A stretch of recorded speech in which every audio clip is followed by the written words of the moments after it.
এখন আমরা কি করতেছি? মুসলমান ওইয়া নামাজ, মুসলমানের লেগে নামাজ না, নামাজ হইলে আমানুর লেগে।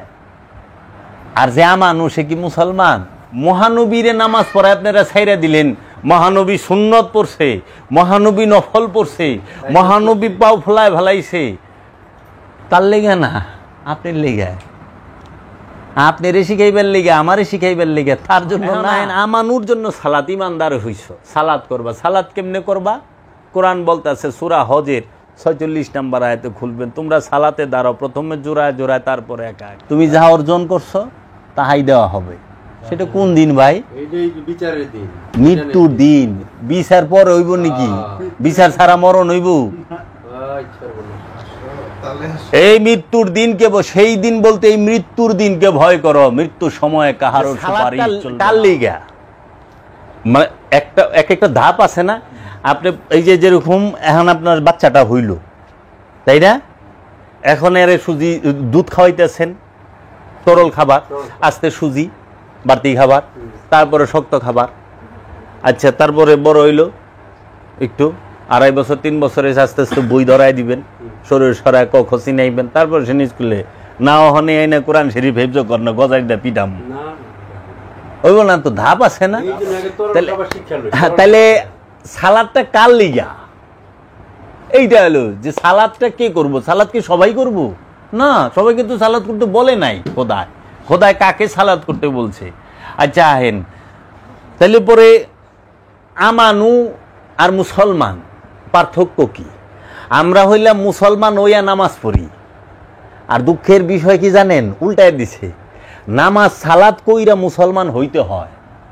আমরা মুসলমান হওয়ার জন্য সালাদ করতে বলছে আল্লাহ, আর এখন আমরা মুসলমান হইয়া সালাদ করি। তাইলে বিষয়টা কি?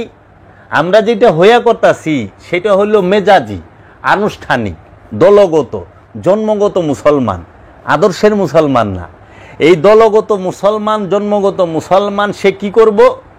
যে সে আদর্শের মুসলমান হওয়ার জন্য সালাত করব, সিয়াম করব, হজ করব, কুরবানি করব, যাকাত দিব, এগুলা করতে হবে। এবং আল্লাহর যে হুকুম, যত হুকুম আছে সমস্ত হুকুমগুলা মানতে হবে, তখন যায় সে হইব মুসলমান। আর এখন আমরা কি করতেছি? মুসলমান ওইয়া নামাজ, মুসলমানের লেগে নামাজ না, নামাজ হইলে আমানুর লেগে। আর যে আমানু সে কি মুসলমান? আমান হইল বিশ্বাসী। আমাকে তো শব্দের খেলা খেলে। একটা হইল কোরআনে 2টা শব্দ ব্যবহার করছে, একটা হলো মুসলিমুন আর একটা হলো মুজরিমুন,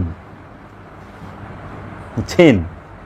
একটা হলো মুসলিমুন, একটা হলো মুজরিমুন। মুসলিমুন মানে হচ্ছে আত্মসমর্পণকারী, আর মুজরিমুন মানে হচ্ছে অপরাধী। একটা হলো মুসলিমুন, একটা হলো মুজরিমুন। আবার আরেকটা আছে, একটা হলো মুমিনুন আর একটা হলো জালিমুন। একটা হলো মুমিন, একটা হলো জালিম।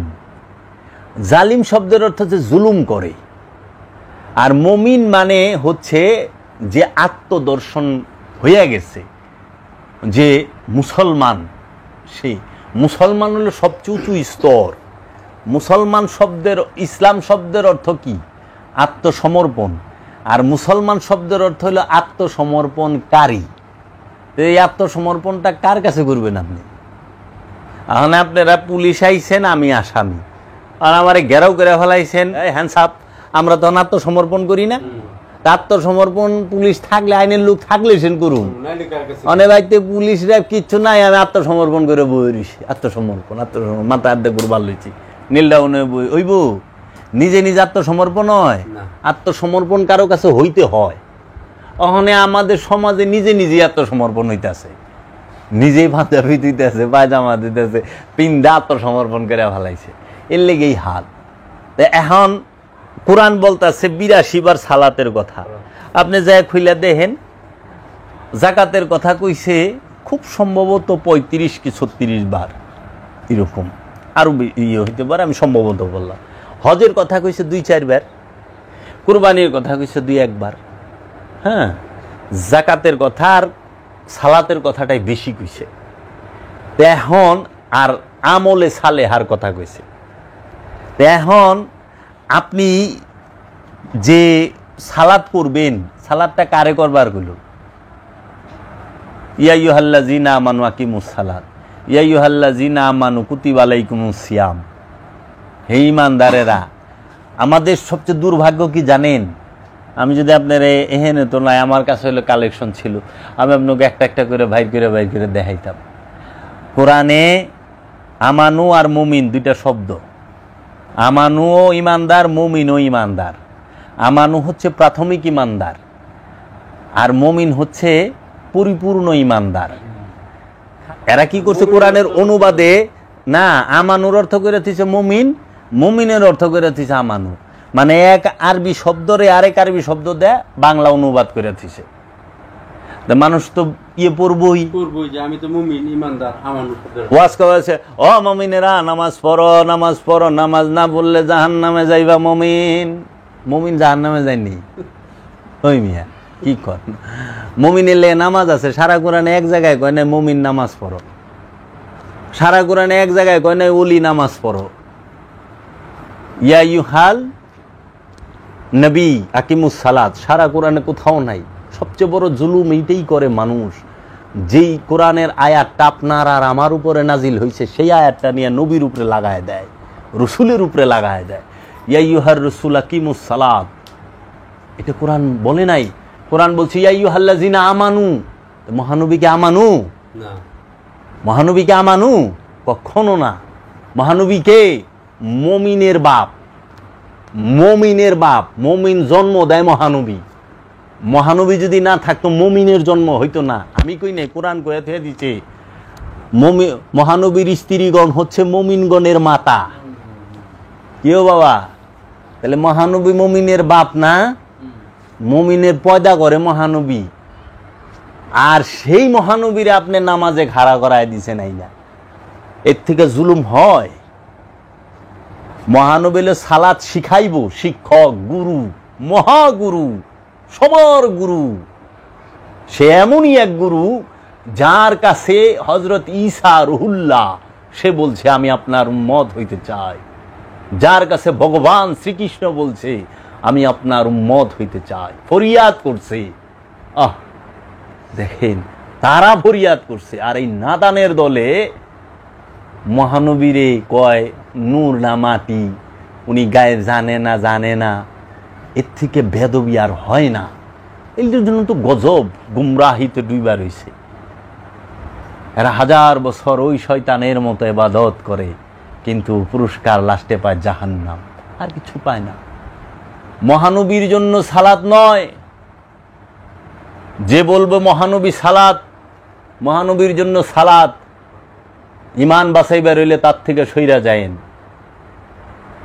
সালাত খালি করলেই এবং আগে ইমাম দেহন লাগবো, ইমাম কেরা ওর আকীদা কি। মহানবী হচ্ছে সালাত শিক্ষা দেয়, গুরু। তার জন্য সালাত নয়, তিনি শিক্ষা দেবার জন্য আসছেন। ওই যে কেউ কইতেছে ইয়া আইয়ুহান নাবিয়্যু ইন্না আরসালনাকা শাহিদাও ওয়া মুবাশশিরাও ওয়া নাযীরা ওয়া দাইয়ান ইলাল্লাহি বিইজনিহি ওয়া সিরাজাম মুনীরা। ইয়া আইয়ুহান নবী, হে আমার নবী, ইন্না আরসালনাকা, নিশ্চয় আমরা আপনাকে প্রেরণ করছি, শাহিদা, সাক্ষীদাতা, মুবাশশিরা, সুসংবাদদাতা, ওয়া নাযীরা, ওয়া দাইয়ান ওয়া নাযীরা, যে আহ্বান করবে, ওয়া দাইয়ান ইলাল্লাহ, আল্লাহর দিকে দাওয়াত দেওয়ার জন্য নবীরে পাঠাইছে। মোহাম্মদ কয় নাই কইলে এখানে নবীকে বলছে ইয়া আইয়ুহান নবী, হে আমার নবী, আপনারে পাঠাইছি। মুহাম্মদ সাল্লাল্লাহু আলাইহি ওয়াসাল্লামকে কোরআনে কোথাও কোনো আদেশ নির্দেশ অনুরোধ নাই। এটাই রহস্য। জানে মুহাম্মদ কে, কারে কি কয়। মুহাম্মদ সাল্লাল্লাহু আলাইহি ওয়াসাল্লামের জন্য দোয়া, বেয়াদবি না। না, মুহাম্মদ সাল্লাল্লাহু আলাইহি সাল্লাম তার ঊর্ধ্বের, তার রুতবা, তার জলওয়া, রসুল নবী তার ঊর্ধ্বে। ওটা কোনই যায় না, যত ঊর্ধ্বে। আমাদের ওই মাথাই নাই ধরন করার মতো। আমাদের ছোট্ট মাথা, ছোট্ট দিল, কই থেকে দরুম। তাহলে সেই মহানবীরে নামাজ পড়ায় আপনারা ছাইরা দিলেন, মহানবী সুন্নত পড়ছে, মহানবী নফল পড়ছে, মহানবী পাও ফলায় ভালাইছে, তার লেগে না, আপনি লেগে, আপনি রে শিখাইবার লেগে, আমারে শিখাইবার লেগে, তার জন্য না। কারণ জান্নাতে যাই বলেও পরিতৃপ্ত নফসে, আর মহানবী তো নবী, স্বয়ংভূ সেই আহাদ। তাহলে এই মহানবীর সম্পর্কে কোরআনে এক জায়গায়ও বলে না, ইয়া ইহান নবী আকিমুস সালাত, ইয়া ইহার রাসূল আকিমুস সালাত, ইয়া আউলিয়া, ওলি এক বচন, আউলিয়া বহু বচন, নবী এক বচন, নবীর বহু বচন আম্বিয়া, রসুলের বহু বচন হচ্ছে মুরসালিন। রসুল এক বচন, রসুলের বহু বচন হলো মুরসালিন, নবী এক বচন, নবীর বহু বচন আম্বিয়া, ওলি এক বচন, ওলির বহু বচন হচ্ছে আউলিয়া, আর ইয়ের এই নফস এক বচন, নফসের বহু বচন হচ্ছে আনফুস, রুহ, রুহুর কোনো বহু বচন নাই, আবদিহির কোনো বহু বচন নাই। এখানে এই রহস্য হয়ে গেছে। আমাদের যে বিষয়গুলো শেষ করতে পারলাম না, সূর্যাস্ত থেকে নামাজ শুরু করতে হইব এরকম একটা। এখন আহেন আমানুর জন্য সালাত, ইমানদার হইছ, সালাত করবা। সালাত কেমনে করবা? কোরআন বলতেছে সূরা হজের 46 নম্বর আয়াতে খুলবেন, তোমরা সালাতে দাঁড়াও, প্রথমে জোড়ায় জোড়ায়, তারপরে একা একা। তোমরা সালাতে দাঁড়াও, প্রথমে জোড়ায় জোড়ায়, তারপরে একা একা। জোড়া কেন? আল্লাহ কেন বললো না 3 জনে দাঁড়াও, 4 জনে দাঁড়াও, 5 জনে দাঁড়াও, 7 জনে দাঁড়াও, 10 জনে দাঁড়াও, কিংবা অনেক মানুষের লইয়া দাঁড়াও, ঘর বইরা দাঁড়াও, বারান্দায় দাঁড়াও, রাস্তায় দাঁড়াও, ছাদে দাঁড়াও, নৌকায় দাঁড়াও, সালাতে দাঁড়াও জোড়ায় জোড়ায়। ওইখানে আয়াতের এটা হলো তোমরা আল্লাহর জন্য দাঁড়াও জোড়ায় জোড়ায়, কিন্তু এইটা সমস্ত মুফাসসিরিন মুফাক্কিরিন এরা বলে যে সালাতে দাঁড়ানোর কথা বল। সালাতে দাঁড়াইবেন জোড়ায় জোড়ায় মানে কি? এক হলো আপনি, আরেক হলো আপনার গুরু মানে রসুল। মহানবীর সাথে যে ঈমান আনছে সে সালাতে দাঁড়াইবে, কারণ মহানবী হচ্ছেন শিক্ষক, আর যে দাঁড়াইছে সে হইল ছাত্র। সালাতকারীর সাথে তোমরা কি করো? সালাত করো সালাতকারীর সাথে, তোমরা রুকু করো রুকুকারীর সাথে, তোমরা সেজদা করো সেজদাকারীর সাথে, তোমরা রুকু করো প্রথমে জোড়ায় জোড়ায়, তারপরে একা একা, তোমরা সেজদা করো প্রথমে জোড়ায় জোড়ায়, তারপরে একা একা। সেজদা করো সেজদাকারীর সাথে মানে কি? যার সেজদা হয়ে গেছে সে সেজদা তোমাকে শিখাবে কিভাবে সেজদা করে, যার রুকু হয়ে গেছে সে তোমাকে শিখাবে রুকু কিভাবে করে। এর জন্য বলছে তুমি রুকু করো রুকুকারীর সাথে। প্রথমে যখন রুকু তোমার হয়ে গেছে, বুঝে গেছো, যাই না গেছো, তখন তুমি রুকু একা একা করো। এর আগে দুজন রসুলকে সাথে নাও। তুমি সেজদা করো সেজদাকারীর সাথে মানে রসুল সেজদাকারী, আর তুমি তার থেকে সেজদা শিখো। এখন আমরা কি মনে করতেছি যে রুকু মানে অর্ধ ঝোঁকা, তাই না? আমরা বোঝা হয়, এটা হলো আনুষ্ঠানিকতা।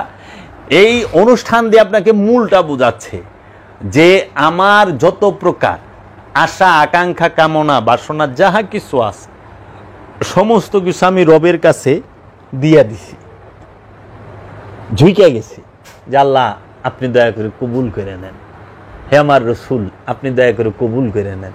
এর লেগে হজরত আবু বকর সিদ্দিক তার সব সম্পদ দিয়ে দিছে, মানে কি তার উপরে ভরসা কইরা তার উপরে সে স্যালেন্ডার হয়ে গেছে। হজরত উমর ওর দিক দিছে, এই হজরত উসমান দিছে 4 ভাগের 1 ভাগ, হজরত আব্দুর রহমান আউফ তালহা জুবাইর এরা দিছে। তাহলে এই যে বিষয়, এখন আপনি সালাত শব্দের অর্থ কি? সালাত সালাতে তখন করলাম, সালাত হচ্ছে আরবি শব্দ, সালাতের ফার্সি হচ্ছে নামাজ, নামাজ কিন্তু আরবি না, নামাজ হইল ফার্সি শব্দ, ইংরেজিতে হইল প্রেয়ার। আর বাংলায় কি? বাংলা শব্দ তাই শুনতে কেউ কই নেই, আজ পর্যন্ত বাংলা শব্দ কেউ কই নেই। বাংলা সালাতের অনেক রকম অর্থ হয়, কিন্তু মূল যেটা কোরআন দর্শনে সেটা হলো সংযোগ এবং যোগাযোগ প্রচেষ্টা। সংযোগ প্রচেষ্টা এবং যোগাযোগ প্রচেষ্টা, রসুলের সাথে সংযোগ, রবের সাথে যোগাযোগ। কারণ রসুল ছাড়া কখনো রবের সাথে যোগাযোগ হবে না। আপনি রসুলকে মাইনাস কইরা সরাসরি যাইবেন অসম্ভব। আপনাদের যে জেলার, তো ওনার সাথে দেখা করতে কি সরাসরি আমি যাই পারুম? না। মাধ্যম ছাড়া, ওনার পিয়ন ছাড়া না, এরা তো সরাসরি জায়গা, এরা ডাইরেক্ট কালেকশন, এত সস্তা। আরে দুনিয়ার একটা অফিসার এর লগে সরাসরি দেখা করান যায় না, দুনিয়ার একজন জজ এর লগে উকিল ছাড়া কথা কন যায় না, দেখান যায় না। আর আপনি যিনি তামাম জাহানের রব মালিক, তারে ডাইরেক্ট হিট করে দিলাম আর কি। কেমনে এলো? অসম্ভব ব্যাপার। তাহলে সে কেন সরাসরি, আপনি সরাসরি আল্লাহর লগে সাক্ষাৎ করবেন, তো সরাসরি আল্লাহ আপনার কোরআন দিল না কেন? সরাসরি কোরআন দিল না কেন? রুহুল আমিন আল্লাহ মহানবীর কাছে, মহানবী দিল আমার কাছে। তাহলে দুইটা মাধ্যম হইল না মাঝখানে, রুহুল আমিন আর মহানবী। তাও আবার এরকম বাইন্ডিং করে দেয় নাই, বাইন্ডিং করে দিছে আল্লাহ, কোরআনকে বাইন্ডিং করে দিছে। ওইটা হলো জবানি, কালামি, জবানি কোরআন। আর আমরা যেটা পড়ি এটা বাইন্ডিং। এটাকে একত্রে লিপিবদ্ধ করছে হযরত উসমান রাদিয়াল্লাহু তাআলা আনহু, মহানবীর উফাতের প্রায় 20 বছর পরে। হাদিস শরীফ আইছে মহানবীর উফাতের 200 বছর পরে। 200 বছরে 3টা জেনারেশন গেছে গা। আরে আমাকে সেদিনকে মুক্তিযুদ্ধ হয়েছে, অহনে ইতিহাস কত নরবরা বাক্য চক্কর হয়ে গেছে গা। অহন্তরী ঘোষককে আর এই পাঠককে হেইলে কামরা কামরি, বিল পাস আর বিল পাস, তাই না? মাত্র 40 বছর হয়, 45 বছর হয়েছে, আর 200 বছর, তা আবার কাটাকাটি রে বাবা। মহানবীর আওলাদ কারবালায় কাইটা বিনাশ করে হালাইছে। মহানবীর সমস্ত বংশধরে একে একে বিষ খাওয়ায় মারছে। আপনি জানেনও না, এই যে বইটার মধ্যে আছে, পড়লে মাথা খারাপ হয়ে যাবে গা, কে কারে বিষ দিয়া মারছে, কোন রাজায়। আরবের ইতিহাস পুরা বললে ফুল ডাকাই দিয়ে যাবেন গা, আর যদি অর্ধেক পরে তা আধা ডাকাই দিবেন। এলে কইছে আরবের ইতিহাস না পড়নি বালা, কিছু জানতে হলে ইতিহাস পড়তে হবে। তাহলে এই যে বিষয়, এখন সালাত শব্দের অর্থ হলো সংযোগ এবং যোগাযোগ, রসুলের সাথে সংযোগ, রবের সাথে যোগাযোগ। এখন সেই সংযোগ যোগাযোগ করতে গেলে রসুল লাগবো। এখন রসুল যেমনে বলছে অমনে তো সালাত করতে হইব না, আপনার ইচ্ছা মতো করবেন। মানে মহানবী সবচেয়ে বড় সুন্নত কি? মহানবী সবচেয়ে বড় সুন্নত হইল, মহানবী 15 বছর 1 মাস 19 দিন হেরা পর্বতে ধ্যান করছে, মোরাকাবা করছে, তাই না? তাসাব্বুর করছে। সেটা হলো সবচেয়ে বড় সুন্নত। এইটা মুসলমান সর্বপ্রথম ফালাই দিছে, লইছে না। মহানবীর 1 নাম্বার প্রথম সুন্নত আর মহানবীর শেষ সুন্নত পালন করানোর মুসলমান এখন নাই, এখন কিন্তু নাই। মহানবীর প্রথম সুন্নত কি? যে আপনার বয়স যখন 25 বছর হবে, তখন আপনি পেপারের মধ্যে একটা লাল কালিতে মোটা অক্ষরে বিজ্ঞাপন দিবেন যে আমার বয়স 25 হয়েছে, আমি এখন বিবাহ উপযুক্ত, আমি বিবাহ করব, একটি পাত্রী চাই। পাত্রীর এই এই বর্ণনা কি? পাত্রীর অবশ্যই 40 বছর বয়স হইতে হবে, পাত্রীর অবশ্যই আগে 3টি বিবাহ হইতে হবে, এবং পাত্রীর অবশ্যই আগের ঘরে একজন ছেলে থাকতে হবে কিংবা সন্তান থাকতে হবে, পাত্রীর ধনী থাকছে। আরে মিয়া, সমবয়সী বান্ধবীরে যদি এক বিয়া আল্লাহ হেরে বিয়া করলে বাপ মা তেজ্য করে দেয়, বাপ মা মুসলমান, পাকা মুসলমান। আর মহানবীর প্রথম সুন্নত যদি করেন পালন, বাংলাদেশে থাকবা দিব? আমার তো লাগে সরকারে সুদ্ধা বাইর করে দিব। কয়দিন আগে এক স্যারায় এটা করছিল যে মাস্টারে বিয়া করলো না, তা আমারে যখন কইলো, আমি কইলাম তো একটা সুন্নত পালন করছে। যখন আমার ওয়াইফ দেখাচ্ছে, দেখো এই যে তেমন সুন্নত পালন করছে, পরে যে কি কমেন্টস গুলা করছে মানুষ, এরা বলে সবাই মুসলমান, টর্চারে, মানসিক টর্চার। তাহলে পরে গেল। আর শেষ সুন্নত কি জানেন? প্রথম সুন্নত তো কেউ করা পারবো না, অন্তত আল্লাহ দিলে আমরা এখানে যারা আছি একজনে পারবো না, না কেউ পারবে না, তুলে নিতে। শেষ সুন্নত কি? মহানবী যখন মহানবী পর্দা গ্রহণ করছে, ইন্তেকাল করছে, দেহ ত্যাগ করছে, পর্দা গ্রহণ করছে, তখন মহানবীর দেহ মুবারক জমিনের উপরে 3 দিন পর্যন্ত ছিল। এই 3 দিন মরার পরে দেহটারে রাইখা দিবেন। যদি না পচে তাইলে অরিজিনাল, আর যদি পয়সা যায় তাহলে ডুপ্লিকেট। শেষ। পারবো? আছে মুসলমান। এরা কি করে, ওয়াহাবিরা মানে ওই যে উমাইয়া আব্বাসিয়া রাজবংশ তাগো মৌলবি দিয়ে লেখায়া তাড়াতাড়ি দাও, আল্লাহ যত তাড়াতাড়ি এই মৃত ব্যক্তিকে যত তাড়াতাড়ি দেখবেন আযাব হবে। আযাব আশ্চর্যের বিষয়, আপনারা নাই ওয়াজ করেন কিয়ামতের পরে হাসরে উঠবেন, হাসরের পরে মিজানে যাইবেন, পুলসিরাত পার হইবেন, তারপরে সে না আযাব, জান্নাত আর জাহান্নাম। তো বেটা মাত্র মরছে, গুতাগুতি শুরু। এটা কোন ধরনের কথা? এক মুখে 2 দর্শন কেমনে? এই যে কবরে দিয়েছি 40 কদম আহার পরে মাটি দিয়ে চাপানি, মুনকার নাকির আইলা উঠেন বহেন, উত্তর দেন 3 প্রশ্নের, পারেন নাই মারপিট শুরু। এটা কন্ট্রাডিকশন হয়ে গেল না? তাহলে কিয়ামতের দরকারটা কি?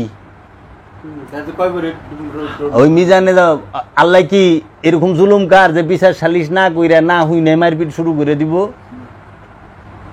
কারে কি বুঝান? ওই যে আমাগো দেশের লে হালুয়া জনগণ, হুজুরও কান্দে, হাও কান্দে, তুই কান্দত কেড়ে, ও হুজুরে কান্দ আছে যে,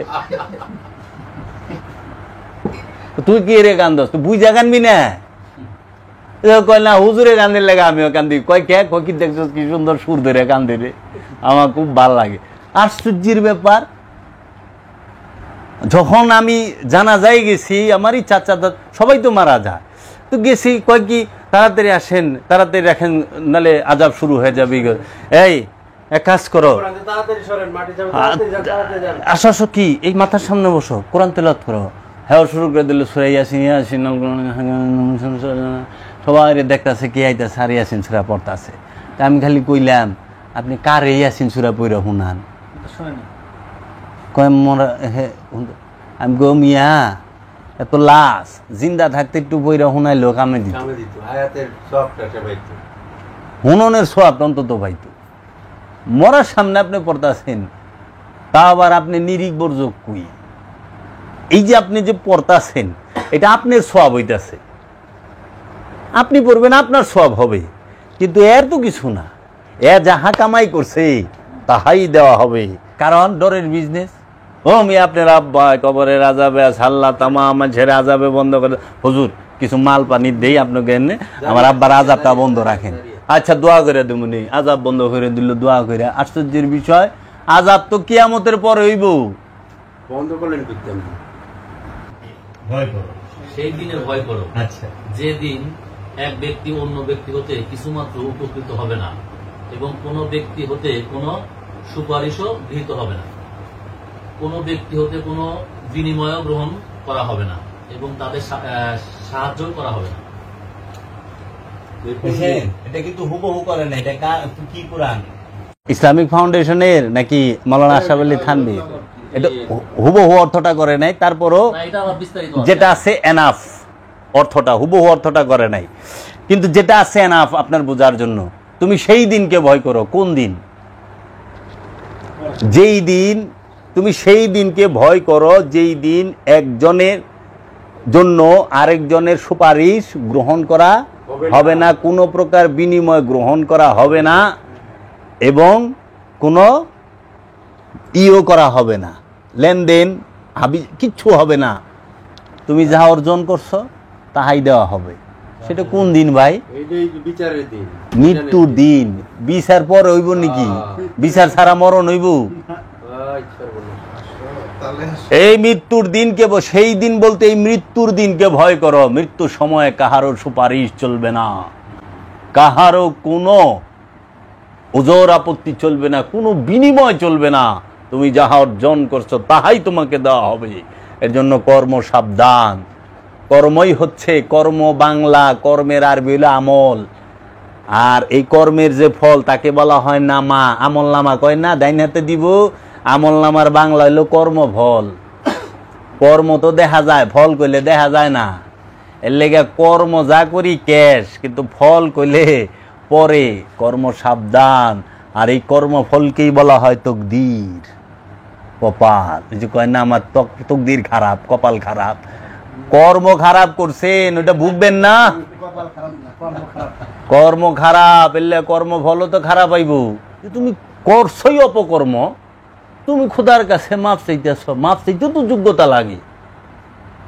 আমি যে চামু কিছু, আমি আপনার কাছে ভাই আমার 500 টাকা দেন, আপনি দিবেন না? আপনার সন্তান আয়া চাইলে আপনি সাথে সাথে দিবেন, আপনি স্ত্রী আয়া চাইলে সাথে সাথে দিবেন, বাইশটা আয়া চাইলে জিগাইবেন করজ না এমনি। আর আমি চাইলে তো চাইতেও যোগ্যতা, সম্পর্ক লাগবো, সম্পর্ক ছাড়া চাওয়া যায় না তো। তাহলে আপনি যে কর্ম করছেন এই একটা দেখাইলাম, এরকম অসংখ্য আয়াত আছে। তাহলে আপনারা যে মরণের পরে বাবা রে তোর দাদা রে কি করতে আছে রে, হুজুর লাখ টাকা দিয়ে দিলাম, বাপমার নামে দাও, বাপমার নামে দিতেছেন আপনি, বাপমার সোয়াব কেমনে হবে? দিতেছেন আপনি, বাপ মার সব কেমনে হবে? আল্লাহ বলতেছে ওয়ালা তাজিরু ওয়াজিরাতু ইজরা উখরা ওয়া ইন তাদু মাশকালাতু ইলা হিমলিহা। যে বাপের পাপ সন্তান বহন করবে না, সন্তানকে দেওয়া হবে না, বাপের সাজা সন্তানকে দেওয়া হবে না, সন্তানের শাস্তি সন্তানের কর্ম বাপেকে দেওয়া হবে না।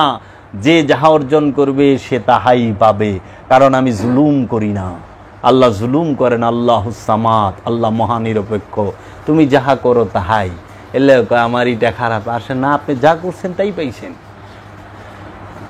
তাইলে যেইখানে আল্লাহ বলতেছে আমি একটু জুলুম করি না, সেখানে আমরা বলতেছি কি যে আল্লাহ আমার লগে এরকম করে কে, আল্লাহ আমার এটা করলো, অভিযোগ করি, কিন্তু নিজের দুষ্টা আমরা কান্দে লইতে চাই না। তাহলে এবার আপনি একটু ছায়া দেখেন, যারা বাপ মার নামে নিতেছে এরা কি আমাদের ধোঁকা দিচ্ছে না? দিচ্ছে না? ধোঁকাও দিচ্ছে, দুইটা। এরাই জালিম। মুনাফিক কারে কয় জানেন? কাফের কারে কয়? কাফের হইল যে অস্বীকারী, আল্লাহ এবং আল্লাহর রসুলকে এবং কোরআনকে যে অস্বীকার করে সে হইল কাফের।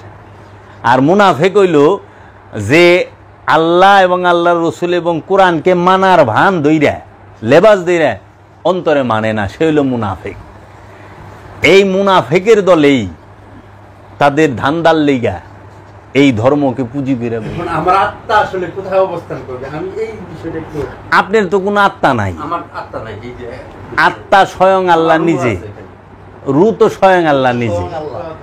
আপনার হলো প্রাণ, নফস। কোরআনের ভাষায় নফস, নফসের বাংলা হলো প্রাণ। যদি হিন্দু শাস্ত্রে বলেন সেটা হলো জীব আত্মা। ওটা ভাষা স্বল্পতা। জীবের কখনো আত্মা হয় না, জীবের হয় প্রাণ।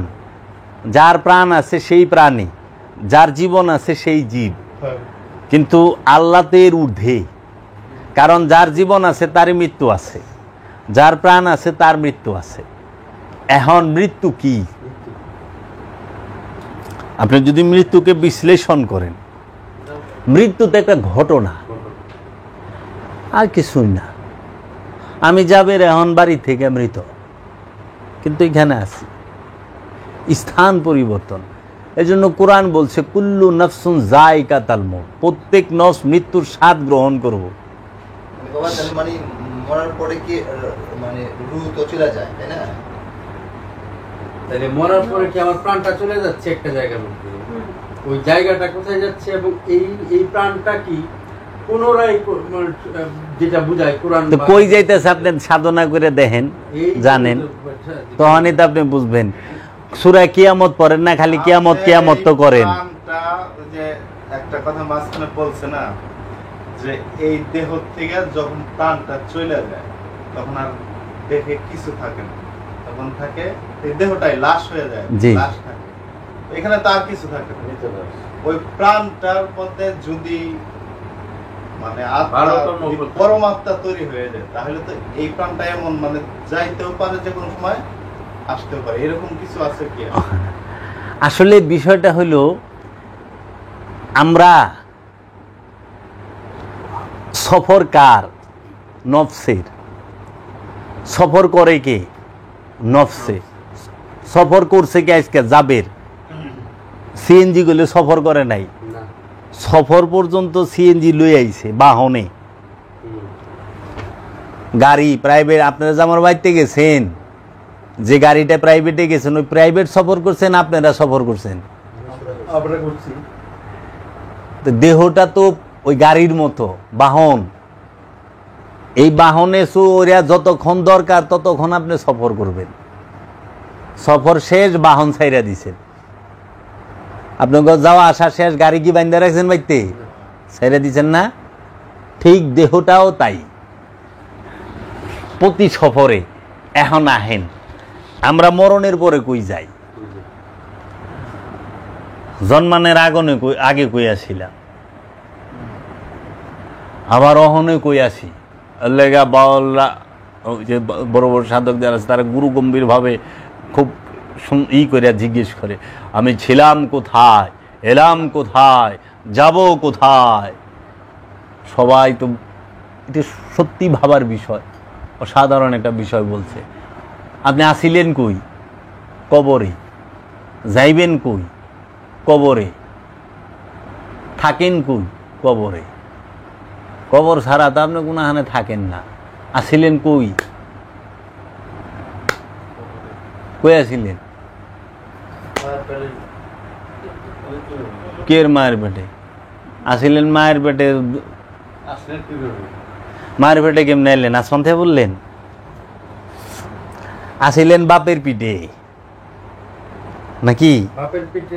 বাপের মস্তিষ্কে, চিন্তায়। ওইখান থেকে মার পেটে কবর। তো বাপের দেহের মধ্যে যতক্ষণ থাকলেন, কবরে ছিলাম। আবার আইলেন কোনখানে?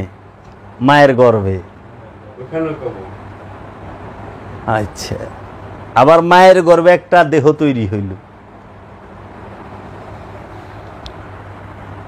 ওই দেহের ভিতরে রইলেন।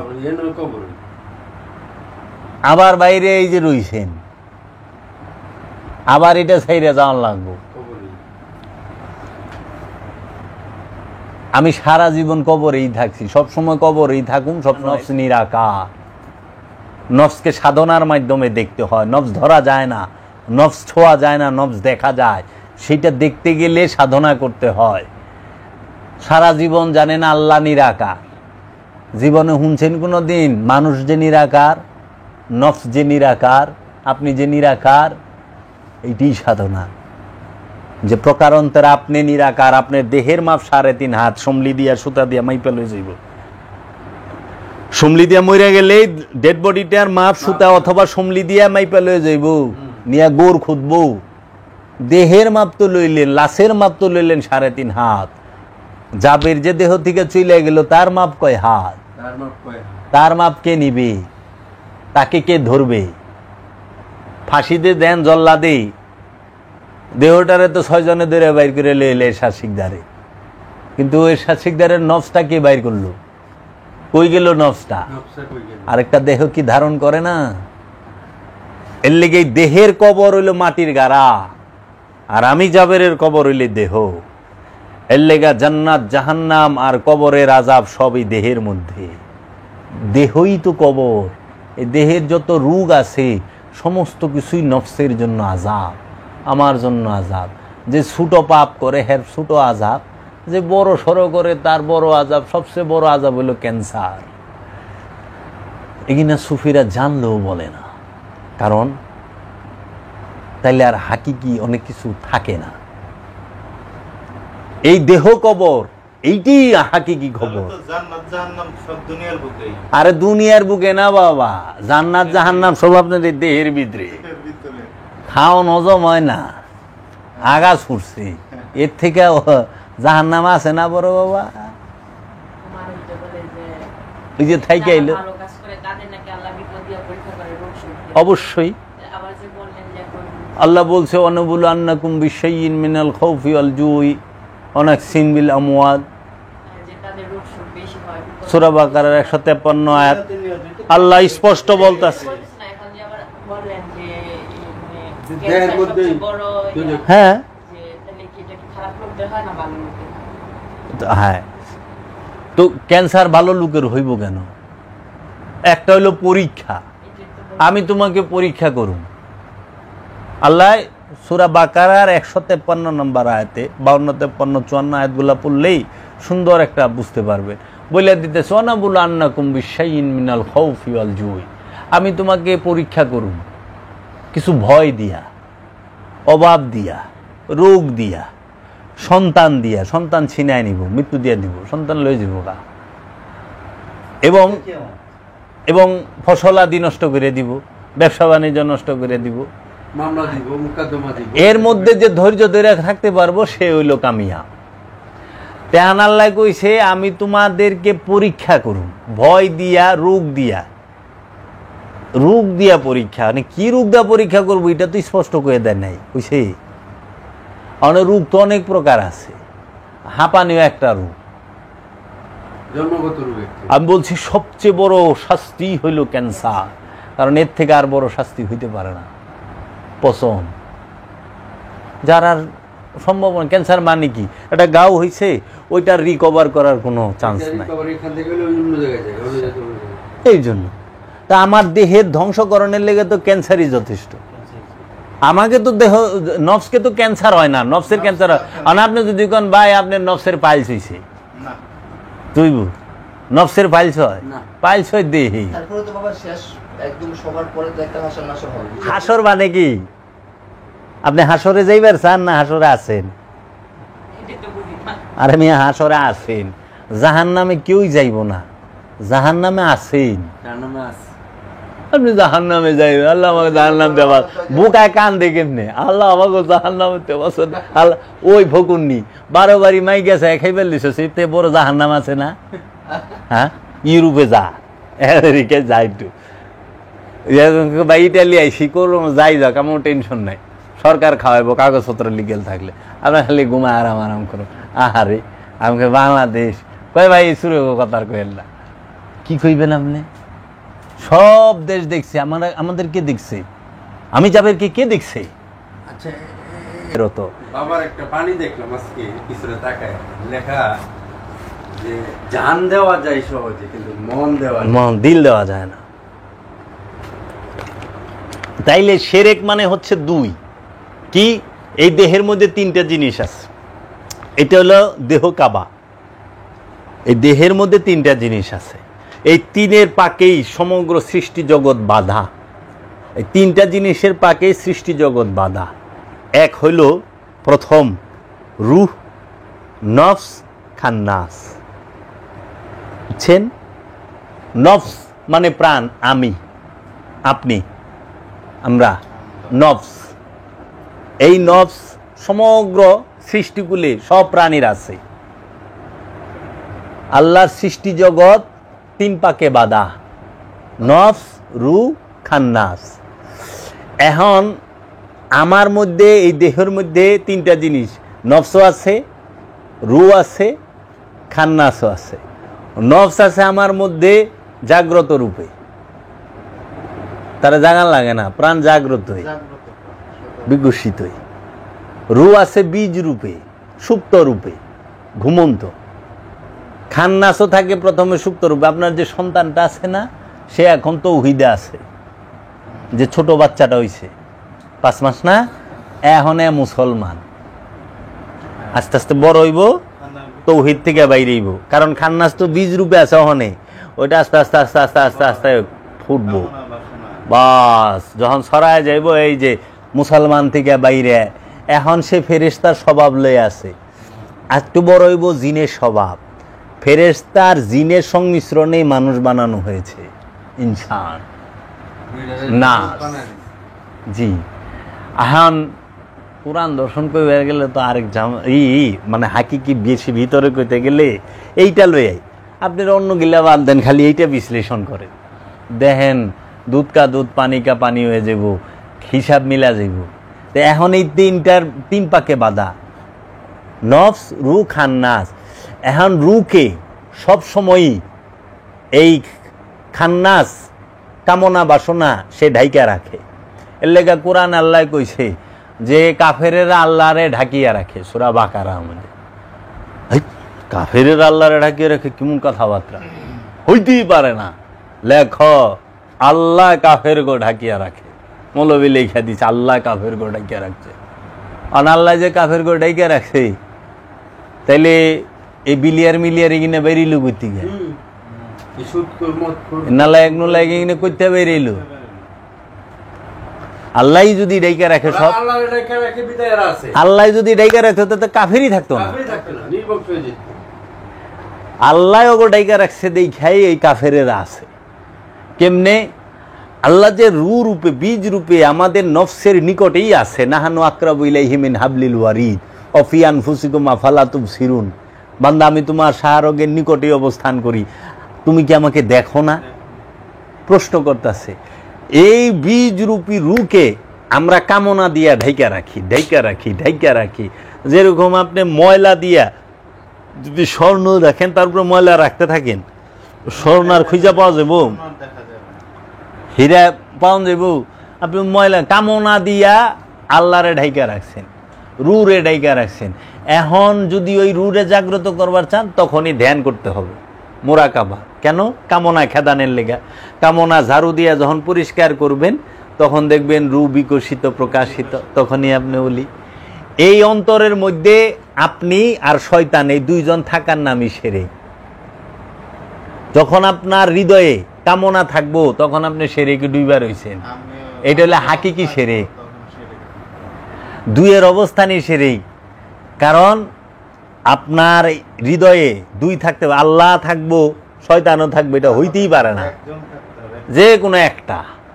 এর লেখা খাজা বাবা কইছে দুনিয়াও চাও আল্লাহও চাও, এটা তো ভাগলামি। একটা চাও, নয় আল্লাহ নয় দুনিয়া। দেখতে না মাকুসা বাবা আছিল যে জেলখানায়, আল্লাহ চাইছে, দুনিয়া চায় নাই। হ্যাঁ হুইয়া রয়েছে, হ্যাঁ নাম দেওয়া অনেকে দান্দাবাজি করতেছে, হ্যাঁ তো মাল খায় না। গোলাপ শাহ চৌরাস্তায় হুইয়া রয়েছে আরামে, কোটি কোটি টাকা নেতা বেতারা খাইতেছে, যে যে সময় আহে হ্যাঁ খায়।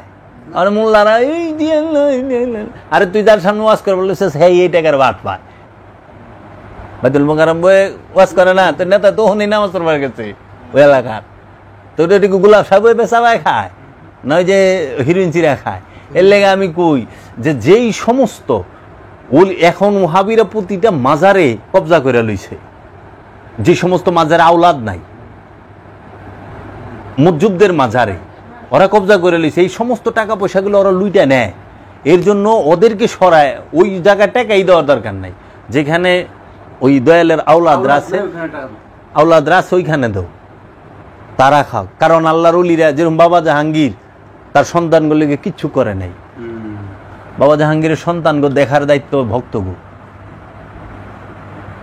কারণ সে জগৎকে কিছু দিতে যায়া সে তার সংসারের দিকে তাকাইতে পারে নাই, তাকায় নাই। জগতের কি উচিত না তার সন্তানকে? এই জন্য কইছে আরাইতাল্লাযী ইউকাযযিবু বিদ্দীন ফাযালিকাল্লাযী ইয়াদউল ইয়াতীম। তুমি কি দেখছো সেই ব্যক্তিকে যে দিন থেকে প্রথমেই বাদ কে, সে যে এতিমকে খাদ্য, যে এতিমের হক মাইরা খায় এবং মিসকিনকে এতিমকে খাদ্য দিতে উৎসাহ দেয় না। এই এতিম মিসকিন কে? আজকে কইলাম না, এতিম আর মিসকিন হলো যে খান্নাস মুক্ত, সেই আল্লাহর ওলিরাই আল্লাহর নবী রাসূলরাই হচ্ছে এতিম। এর লেগে আল্লাহ কইছে আল্লাহর হাবিব আমি তো আপনার এতিম পাইছি, মেজাজিতেও এতিম হাকিকিতেও এতিম। এলে জাহের আর বাতেনের সমন্বয় ইসলাম। জাহের বাতেনের মিলিত রূপটা কি বলা হয়? ইসলাম, একটা না। এই শিরিক হইল মহাপাপ। মিন দুনিল্লাহ কোরআনের ভাষায় বলছে, একটা হইল মিন দুনিল্লাহ আর একটা হইল ওলি আল্লাহ। এই মিন দুনিল্লাহ সম্পর্কে যত আয়াত আছে সব ওলি আল্লাহর উপরে সেট করে দিছে। আমি সামনে উড়ো সেইটা ওয়াজ করুম। আমার এইবার পজিশনই আসলে এইটা যে মানুষ সবচেয়ে আলেম গো যে মুহাবি গো চালাকি, সেটা হইল মিন দুনিল্লাহ সম্পর্কে যত আয়াত আছে। মিন দুনিল্লাহ মানে আল্লাহকে ছাড়া, আল্লাহর বাহিরে যা, তাকে করাই, সেজদা করাই শিরক। এখন আপনি যে কইবেন খের বাস দেয় বানাইছে, ও তো আল্লাহর ভিতরে, কারণ মাটি তৌহিদে বাস করে, খের বাস তৌহিদে বাস করে, পাথর তৌহিদে বাস করে, স্বর্ণ দিয়ে মূর্তি বানায় ওটাও তৌহিদে বাস করে, স্টিল দিয়া লোহা দিয়া তৌহিদে বাস করে না। শুধু আমার মন, ওই লোভ মোহ তৌহিদে নাই, লোভ লালসা তৌহিদে নাই, কামনা বাসনা তৌহিদে নাই। তৌহিদে কাম নাই, কাম থাকে আমার অন্তরে। কাম কি? আমরা মনে করি কাম মানে যৌনতা। আরে না মিয়া, যৌনতা হলে কামের একটা পার্ট। সেক্স কখনো কাম না। কাম হচ্ছে আকাঙ্ক্ষা, যে কোনো জিনিসের আকাঙ্ক্ষাটাই হলো কাম। আর এই কাম না থাকলে কোনোদিন প্রেম আসে না। প্রেম যে আসবে, প্রেমের আসার দরজাটাই তো কাম। আকাঙ্ক্ষাই যদি না থাকে প্রেম আইব কই থেকে? আপনার যদি আমাকে পাওয়ার আকাঙ্ক্ষাই না থাকে তাহলে আপনি কই থেকে আমার লগে প্রেম করবেন? এর লেগে বাবা জাহাঙ্গীর কইছে প্রেম যখন বৃত্ত হয় কাম হয়ে যায় বিন্দু, মানে আকাঙ্ক্ষাটা বিন্দু দেখা যায়। আর কাম যখন বৃত্ত হয় তখন প্রেম হয়ে যায় বিন্দু। অধিক আকাঙ্ক্ষা থাকলে প্রেম থাকে না, আর অধিক প্রেম থাকলে কাম থাকে না। ওই যে আপনি রাইতে সময় বললাম না, বিয়ে করলে বিয়ায় তালাক আছে, কিন্তু প্রেমে কোনোদিন তালাক নাই। প্রেমে তালাক হয় না, প্রেম করলে তালাক দেওয়া যায় না, বিয়া করলে তালাক দেওয়া। হ্যাঁ, মানে আমরা তো এটা আইন বানায় লইছি সরকারি দেশের। আগে তো প্রেমই ছিল। বাবা আদম আর মা হাওয়া তো কাবিন দিয়ে বিয়ে করে নাই, প্রেমে করছে। হ্যাঁ, এই যে যত সৃষ্টি পশু পাখি যারা, এরা প্রেমে সৃষ্টি হচ্ছে, কামে না। দেখেন তারা বছর একবার মিলে, প্রেমে, কামে না, সৃষ্টির উদ্দেশ্যে, স্রষ্টার প্রেমে, সৃষ্টির প্রেমে মিলন হয়। লোভ এক প্রকার না বাবা, লোভের যদি ডেফিনেশন করে কত রাত যাইব। আসল কথা কি, সত্যটা মানুষ শুনতেও চায় না, আর মানা তো অনেক দূরে থাক। কারণ আমার কথা ভালো লাগবে না তো, আবু তো হাদনানের কথা ভালো লাগবে, কারণ আমি কইছি এইটি করা যাবে না, নিষেধ, মাপ পাইবেন না, কোনোভাবে মাপ হবে না যদি বান্দার। আপনি সয় সম্পদময় অনেক ধনী হয়েছেন, কিন্তু আপনি যা খাচ্ছেন সবই বিষ। আমরা তো সেই মানুষ, আমরা সেই নিকৃষ্ট মানুষ যে আমরা নিজের খাদ্যে নিজে ভেজাল বিষ বিছাই, আবার আমিই খাই। আপনি দেখেন আমি যে ডেলি খাই, কি না লাগে আমার। মানে আমি মাছ বেশি, মাছে ফরমালিন দিই, আমি মাছ খাইলাম না, কিন্তু আপেল তো খামো, আঙ্গুর তো খামো, দুধ খামো, সবের মধ্যেই তো। তা আমি একা তো সব বেচা পারম না, তো সবখানেই তো করাপশন বয়েছে কলের মধ্যে। তাহলে আমি তো সেই লোক যে আমার নিজের খাবারে নিজে বিষ মিশাই, তা আমি এবার কারে কই? তো এর জন্য পুলিশ কোনোদিন মানুষকে ভালো করতে পারে না, যেহেতু মানুষ নিজে থেকে ভালো না হবে। সরকার মানুষকে ভালো করতে পারবে না, সরকারকে মানুষ ঠিকই ভালো করা পারবো। ওখানে মানুষ হয়েছে এইরকম, আমাদের দেশের কয় সরকার ভালো না দেখেই দেশের এই হাল। এটা কয় না যে আমি ভালো না দেখে আজকে এই দেশের এই হাল। আমি ভালো থাকলে সরকার আমাকে এলাকা আমাকে চাইছে। আমি কই বুট কয় টাকা বেচছ? কয় আমি তো জানি 1000 টাকা করে বুট বেচছ, 500 টাকা করে বুট বেচছ। তো একটা 500 টাকা বুট বেশি একটা সুরে আনছ নেতা বানাইয়া, তো সুরে যে তোমার পাশে ইনভেস্ট করছে এটা উঠাইব না? তো তুমি কও রাস্তা করে না, রিলিফ দেয় না, কেমনে করবো বেচারা? এত টাকা দিতে এটি উঠাই, কিস্তি উঠাইতে উঠাইতে তো জান শেষ। তা আমাকে চরিত্রের দিকে আমরা চাই না তো, এইটা না। একটা আছে আপনি যে মানুষকে জুলুম করেন না। আপনি যদি কাউকে একটা কাজ করেন, সে যদি আপনাকে কোনো পারিশ্রমিক দেয় কিংবা খুশি, এইটা ঠিক আছে। অন আপনি জুলুম করা যাবে না কোনোভাবে। একটা আছে না দায়ে ঠেকায়া, আবার জুলুমেরও তো একটা মাত্রা আছে। সিবিতে ফালায় ভালা মানুষটারে সাজা দেওয়া যাবে না, একটু খারাপ রে হয়তো 2 দিন শাস্তি বেশি দেন। কষ্ট পাইলো, জুলুম করলে তার উপরে মানসিক ভাবে কষ্ট হয়, টাকা পয়সা দিলেও তো সে কষ্ট পায়। আসলে কি ওরা তো এই সাপোর্টটা করে। আপনি যে কোনো ওয়াজ মাহফিলে যাবেন, যেখানেই যাবেন, তারা এই সাপোর্টটা করতেছে যে আপনি যাই করেন, আপনি খালি নামাজটা পড়েন, আল্লাহ আপনার মাফ করে দিব। তো এই অসৎ লোকটা ওইটাই ধরে হালায়। এখন শরীয়তের বিধানে যে নামাজ, এটা কি করতে হবে না? আমি ধ্যান, খেল, মুরাকাবা, যে অবস্থান ওই জায়গায় চলে যাবো, আমি কি স্টেপটাকে এটাও রাখবো না ওইটাও রাখবো? সালাত একটাই বাবা। আমি তো আপনার লগে যে তাইরে নাইরে কথা আমার দ্বারা হইব না। সালাত একটাই আমি পাইছি। কোরআন নিয়ে বসেন, কোরআনে সালাত কি ফরজ, মানে আপনি হাদিসের দলিল আনবেন, হাদিস তো ফরজ না, হাদিসের হুকুম ফরজ।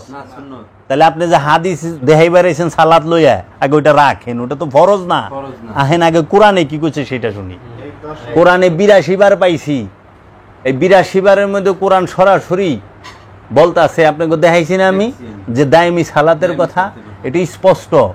কোরআন বলতাছে তাহাজ্জুদের কথা স্পষ্ট, কোরআন বলতাছে উস্তার কথা স্পষ্ট। তো তাহাজ্জুদ মানে কি? তাহাজ্জুদ শব্দের অর্থ কি? এখন আপনি বানায় হালাইছেন গভীর রাতের নামাজ উঠে। অমিয়া সালাত তো সর্বক্ষণ, আপনি যে কর্ম করেন এটাও সালাত, আপনি যে ঘুমান এটাও সালাত, আপনি যে হাঁটেন এটাও সালাত। সালাদকে আপনি টাইমলি বাইন্দা লইছেন কেন? এটা কে করলো?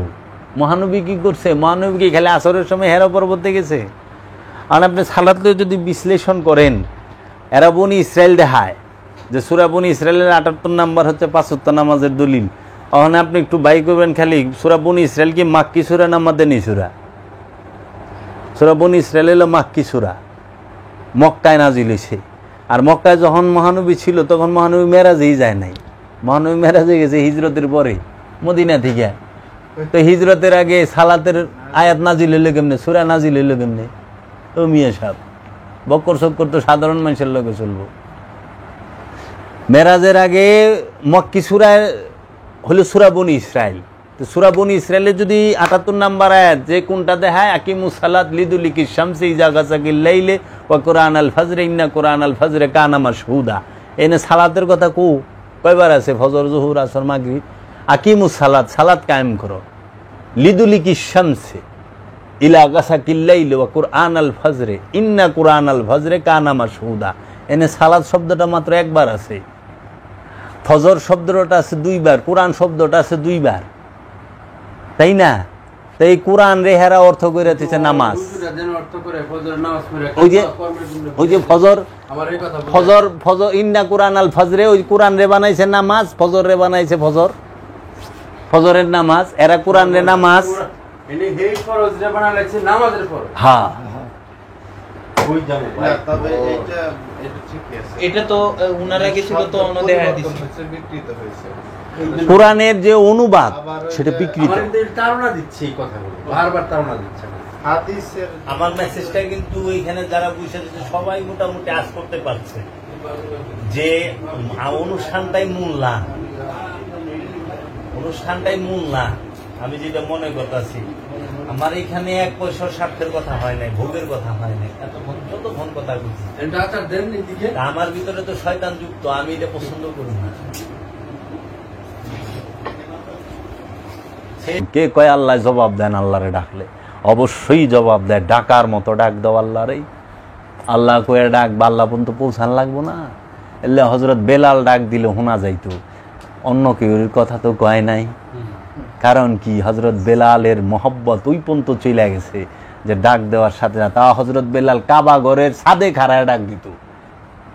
একবার গবেষণা করছেন কাবার ছাদে খাড়াইয়া আজান দিব কে? আপনারা দেন কাবার ছাদে খাড়ায়া? আপনাকে কাবার ছাদে উঠার ক্ষমতা আছে? বেলাল দিছে, কারণ প্রেমিক আশিক। নামাজ পড়তে কইছে আমানুরে, হ্যাঁ। মহানবী কি করতেছে? ইয়া ইউহান নাস, হে মানুষেরা, কুলু বলো লা ইলাহা ইল্লাল্লাহ, তোমরা বলো লা ইলাহা ইল্লাল্লাহ। মানুষকে যখন দাওয়াত দিচ্ছে মহানবী তখন বলতেছে ইয়া ইউহান নাস কুলু লা ইলাহা ইল্লাল্লাহ তুফলিহুন, লা ইলাহা ইল্লাল্লাহ বলো, লা ইলাহা ইল্লাল্লাহ বলো। আনা মুহাম্মাদুর রাসূল আল্লাহ, আমি হচ্ছি মোহাম্মদ রসুল, আল্লাহর রসুল। এই জন্য আমরা কি পড়ি ঈমান আনার সময়? লা ইলাহা ইল্লাল্লাহু মুহাম্মাদুর রাসূল আল্লাহ, লা ইলাহা ইল্লাল্লাহ। লা মানে নাই, ইলা মানে নেতা কর্তা অধিকারী, ইল্লা ব্যতীত আল্লাহ, আল্লাহ ছাড়া কোনো নেতা কর্তা অধিকারী নাই। কালেমা তৈয়্যিবার অর্থ জীবনে শুনছেন? আমার মনে হয় না, খালি পড়ছে। লা মানে নাই, কি নাই? ইলা হিব্রু ভাষায় ইলা মানে নেতা কর্তা অধিকারী, এই নেতাকে আপনার মধ্যে, কর্তাকে, অধিকারীকে? নেতা কাকে বলে? যিনি হুকুম করে। কর্তা কাকে বলে? যিনি কিছু কর্ম করে। অধিকারী কাকে বলে? যার জন্য করা হয়। নেতা আর কর্তা যার লেগে কিছু করে সেই তো অধিকারী। তাহলে এটা কোথায় আপনার মধ্যে?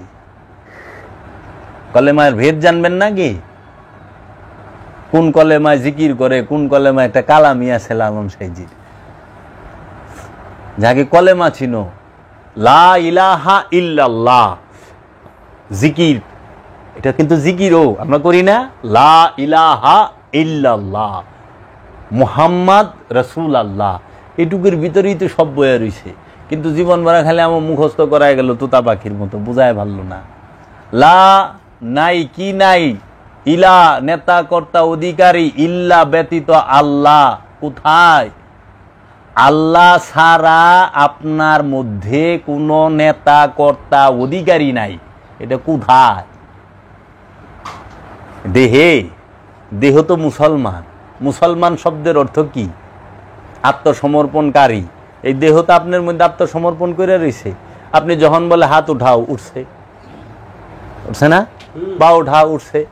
চোখ গুঁড়ো ঘুরছে, মাথা লাড়ো লড়ছে, কান শুনছে, সবই তো আপনার মধ্যে আত্মসমর্পণ। নফসের কাছে দেহ আত্মসমর্পণ করে রয়েছে না? প্রাণের কাছে দেহ সমর্পিত, কিন্তু প্রাণের কাছে মনটা কি সমর্পণ করে রয়েছে? আমার মনের মধ্যে ঝামেলা। এর জন্য বলা হয় লা ইলাহা ইল্লাল্লাহ, নাই কোনো ইলাহ, নেতা কর্তা অধিকারী একমাত্র আল্লাহ ছাড়া।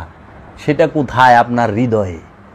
আপনার হৃদয়ের মধ্যে শত শত নেতা কর্তার ইলা বয়া রয়েছে। দেখেন কেমনে? নেতাকে, কর্তাকে আর ইলাকে। লোভ সে একটা ইলা। ইলাকে যার পূজা করেন, যার গোলামি করেন, যার দাসত্ব করেন, যার ইবাদত করেন, সে হয় ইলা। এখন অন্তরের মধ্যে লোভ রয়েছে, আমরা লোভের লেগে দৌড়াই না?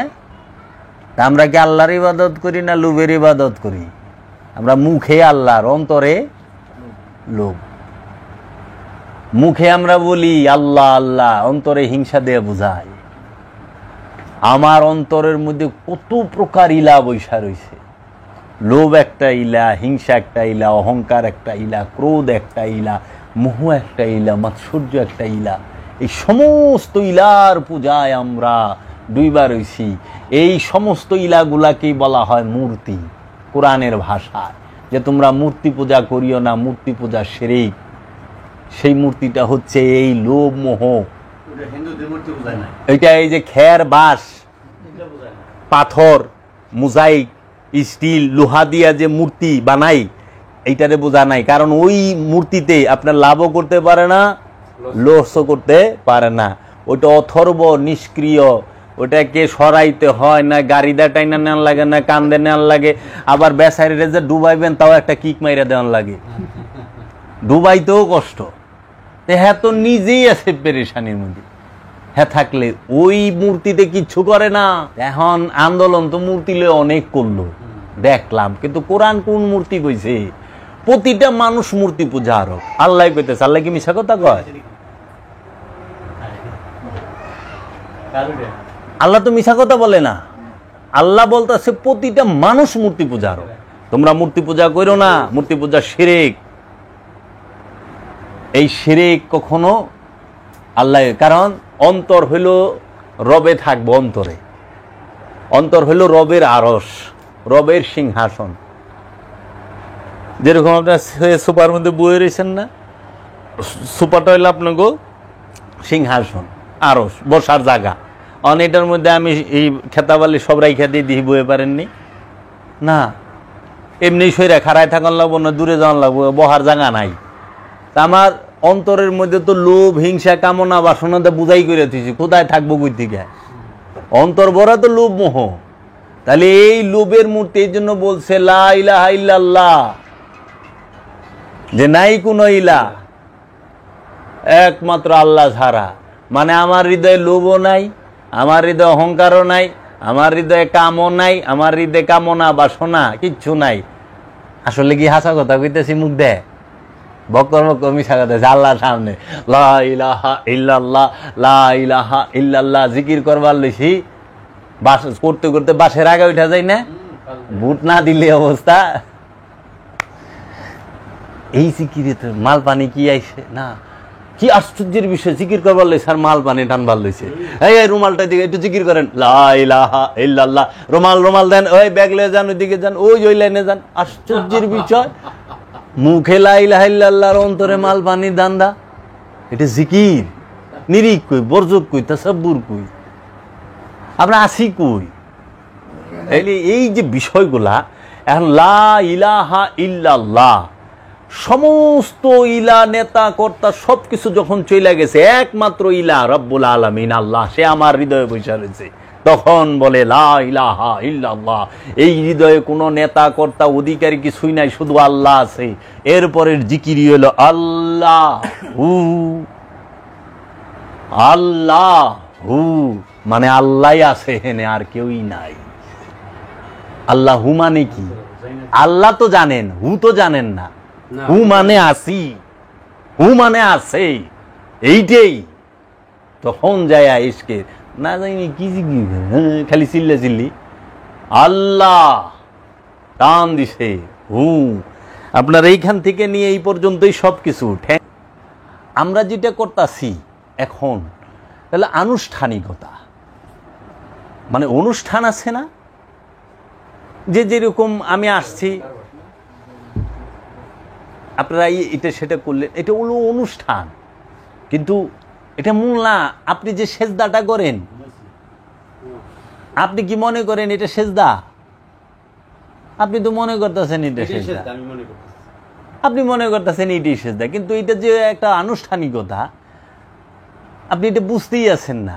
এটা কিসের আনুষ্ঠানিকতা? আমরা যেটা মনে করি সেজদা দিচ্ছি মাটিতে, আমরা হাত পা গোটায় সেজদা দিই না, এটা হলো আনুষ্ঠানিক সেজদা। এটা করতে হবে, প্রয়োজন আছে, এটা অস্বীকার করা যাবে না, কিন্তু এটা আনুষ্ঠানিক। আপনি যেরকম হাত পা চোখ কান নাকের মাথাটা জমিনে লাগান না, কপালটা জমিনে লাগান না, হাতের আঙ্গুলগুলা জমিনে লাগান না, পায়ের আঙ্গুলগুলা জমিনে লাগান না, হাঁটুগুনা জমিনে লাগান না, তাহলে সব মানে একদম সমর্পিত আপনি। ঠিক এইভাবেই সেজদা করতে হবে। সেজদা মাটিতে করার হুকুম আছে? কেউ দেখাই পারবো জাল্লা মাটিতে সেজদা করবার কইছে? পাটিতে সেজদা করন যায়? জায়নামাজে সেজদা করন যায়? জায়নামাজে সেজদার হুকুম আছে? মাটিতে পাটিতে জায়নামাজে সেজদা করার হুকুম আছে না। সেজদা কোথায় করবেন? সেজদা করবেন আল্লাহর ইচ্ছার মধ্যে, আল্লাহর হুকুমের মধ্যে। সেজদা কাকে বলে? সেজদা বলা হয় যে নিজের ইচ্ছাকে রবের ইচ্ছার কাছে সম্পূর্ণরূপে বিলীন করে দেওয়ার নাম, বিসর্জন দেওয়ার নামই হচ্ছে সেজদা। আমার কোনো ইচ্ছা থাকবে না, সব খোদার ইচ্ছা। খোদার ইচ্ছায় বলাইলে বলুম, চলাইলে চলুম, সব খোদার ইচ্ছা। আল্লাহ যে হুকুমগুলা করছে কোরআনুল মাজিদে, সবটি হুকুম মানার নাম হলো সেজদা। সব হুকুম মানার নাম সেজদা। এখন আল্লাহ বলছে মিথ্যা বলল না, মিথ্যা না বলার নাম সেজদা। আপনি মিথ্যা বললেন না, আপনি সেজদা এরত। আল্লাহ বলছে অহংকার করো না, অহংকার না করার নামই সেজদা। আপনি আল্লাহ বলছে তুমি সুদ খায়ও না, সুদ না খাওয়ার নাম সেজদা। আল্লাহ বলছে চুরি করো না, ডাকাতি করো না, অন্যের হক মাইরো না, আমার হুকুম পালন করো, সমস্ত কিছু করার নাম সেজদা। এখন আপনি সুদও খাইতে আছেন, সেজদাও করতে আছেন, এটা কি সেজদা না বাটপারি? আল্লাহর হুকুম মানলেন না, কিন্তু মানুষেরে দেখাইলেন জবর সেজদা করে রে, একে কালা দাগ ফালাই দিছেন। এর লেগে আল্লাহ কোরআনে কয়ে দিছে আল্লাযীনা হুম আন সালাতিহিম সাহুন, তাদের জন্যই দুজক ঠিক করে রাখে আল্লাহ, ওয়াইল নামক দুজক। আল্লাহ ওয়াইল নামক দুজক, এক নামাজি জান্নাতে যাইব, এক সেজদাকারী জান্নাতে যাইব, আরেক নামাজি ওয়াইল নামক দুজকে যাইব। সে কে?